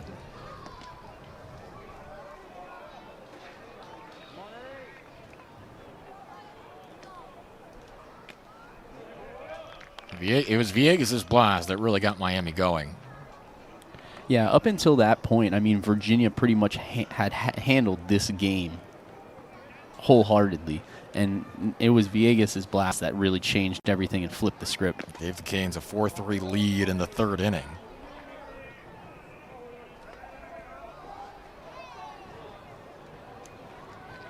He has introduced himself to Miami fans.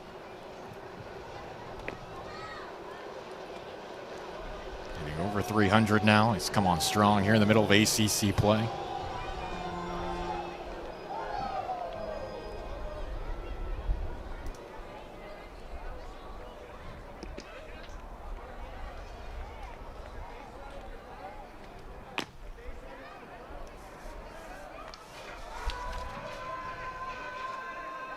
Fedorovich behind the count here, 3-1.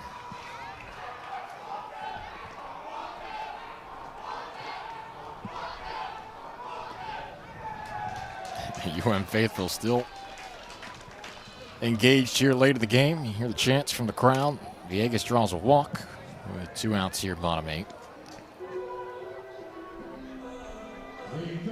We talked about the continued improvement of Romero and how he can get better, and how the Canes are looking for some more out of whoever mans the 9 spot in second base. There's been a lot that's gone right for the Hurricanes over the course of this weekend, and they've shown off some aspects of their game now against a top-level team, as this is again off the pitcher. Fedorovich looks all right. What else comes to mind, partner, in terms of how Miami can continue to improve their stock and take steps forward? Yeah, I think, the lineup has showed a lot of consistency. I think we've mentioned it a few times. Seeing Romero break out a little bit further will definitely help the lineup, especially from that 4 spot. Getting a consistent second baseman, whether it's when Dorian comes back from his day-to-day injury or whoever may take that role, as Garcia or anyone like that. I think those are 2 spots that come to mind. I think a lot of the other stuff that has been questions throughout the season has begun to be answered, especially the bullpen. All right. You're seeing guys like, Dubberly had a great start this week. You had Garland had a great start this week. Garland went 8 innings. That was the first time a pitcher had for Miami since 2019. So you're starting to see these starters emerge that you're going to need going into the postseason. Obviously, Rosario is a big question mark whether he can get it going.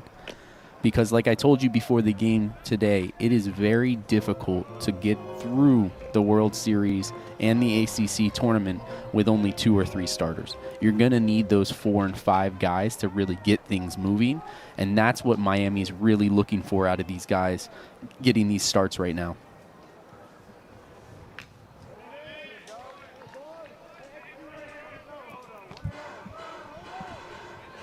One and 2 to Carlos Perez.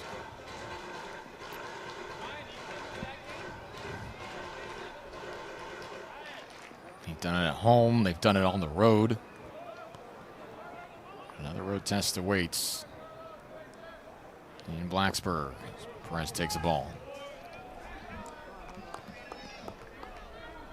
And to Morales' point, I mean, he's not wrong when he talks about how many people doubted them in the beginning of the season. And you talk to a lot of Hurricane faithful. I mean, a lot of people had question marks about this team going from the Florida series, the loss to Harvard, like you had mentioned before, and this is a team that's completely turned it around. Well, there were a lot of humbling losses, and we talked about it before the game in what felt like a short span of time, because the season-ending loss to South Alabama was still very fresh in everybody's mind when that loss to Harvard happened early in the season, and then the series loss to Florida after taking the first game, which made it all the more frustrating with Miami faithful to be so close to a victory against the rivals from up in Gainesville and then drop that. Yeah, it got to a point where I think only the team was the ones that were confident that something was going to happen. This team was special. But now you're seeing it on display every day over the past 3 weeks and over this winning streak that they've had. And I don't see a reason why it won't continue. Mike Rosario takes a strike. And it's interesting that the team was 9-4 after an ACC opening loss to Boston College, in which Miami made a huge comeback, ended up losing 12-11 in that game. But, man, the discontent felt high. Folks around the program at 9-4 with a couple of those losses coming off last season as Rosario takes a strike. Yeah, and then you had the midweek loss to UCF that they were dominated for the majority of that game. They scored some runs late to make it closer, but at that point, there was a lot of question marks on this team, and I think a lot of them have been answered. To your point, also, there is still some question marks, and that's okay, but you're starting to see a team put together a complete package. At the very least. Lunas, there was a nice slider in for a strike as Sullivan has this second at bat. Obviously, Virginia's going to be just fine. We've talked about that. And you compare where they're at this point of the season to last year. And partner, I mean, it was a nightmare for Virginia the first half of last year, as this is off the plate. Their first 5 ACC series: North Carolina, Florida State, Notre Dame, Pitt, and Miami. All series losses. Dropped 2 out of 3 in all of those. They stood at 11-13 right around this time last year before they finally picked up their first series win. Who was it against? 6th-ranked Georgia Tech. And from there, the team was rolling and obviously reached Omaha at that point of the year. We talked about their former players podcast on D1 Baseball, Stephen Schock. He was speaking with Geloff, and he said, my old math teacher used to tell me there's 2 ways to get to the cafeteria, which is a weird thing to say, but the point being there's 2 ways to get to the postseason and have the kind of season you're wanting. You can do it the way Virginia did last year, all sorts of struggles for finding themselves, or you can do it the way they're doing this year. It's a lot more fun, the 2022 campaign Virginia's having, and I don't think they're going to be too rattled by 3 losses. No, I think we've mentioned it multiple times. This is a team that's a solid team, both offensively, pitching staff-wise, defensively. They get the job done. Listen, they ran into a steamroller of a Miami team that just put some things together and has really showed how impressive they can be. But Virginia is going to be absolutely fine. And to your point, they would much rather be doing it the way they are doing it this season as opposed to last season, where they really had to come through almost the back door, basically, and to get into that World Series. Yeah, what a magical run through Columbia it was. Taking down Old Dominion in the regional final, and then Dallas Baptist in 3 games in the Super Regional. And even took down Tennessee in their first game in Omaha. So to go from 11-13 with 5 consecutive ACC losses, as Newell is at the plate, 1-0 count, Raul DeLunas. To go from 11-13 to a victory in Omaha at the College World Series, that is an incredible turnaround, and it's not reminiscent at all of the kind of season they're having.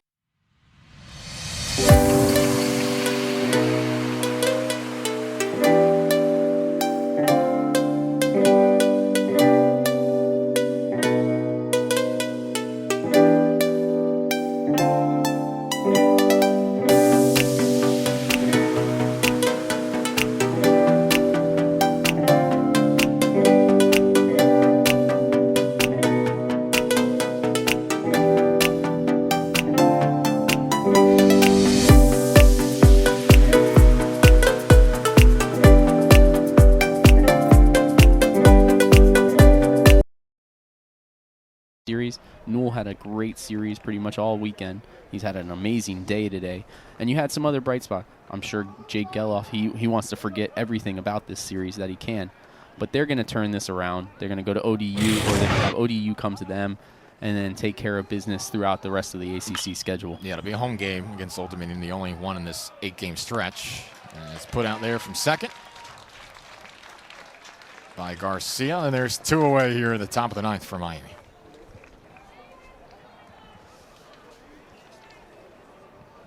Number 23, Ethan Anderson.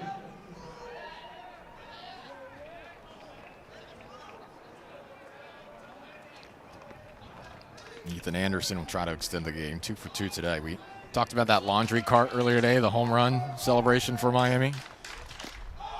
I saw some video content. Apparently it's being branded now. It's got the Miami logo on the side of it. Yeah, I believe it's become a real thing for them. And, yeah, they've changed the color of it. It's got a big black M on the side. It's official. It looks nice. We still don't know if it's going to travel with them. Right. But laundry carts don't typically have that kind of swag to them. That thing looks sharp. no, if you give GM Robert McDaniel an inch, he's going to take a mile, and he's going to grow with it. 0-2. Virginia down to its final strike. Check swing. And he wins. The Miami Hurricanes have won 13 straight games. It's the longest streak since 2000.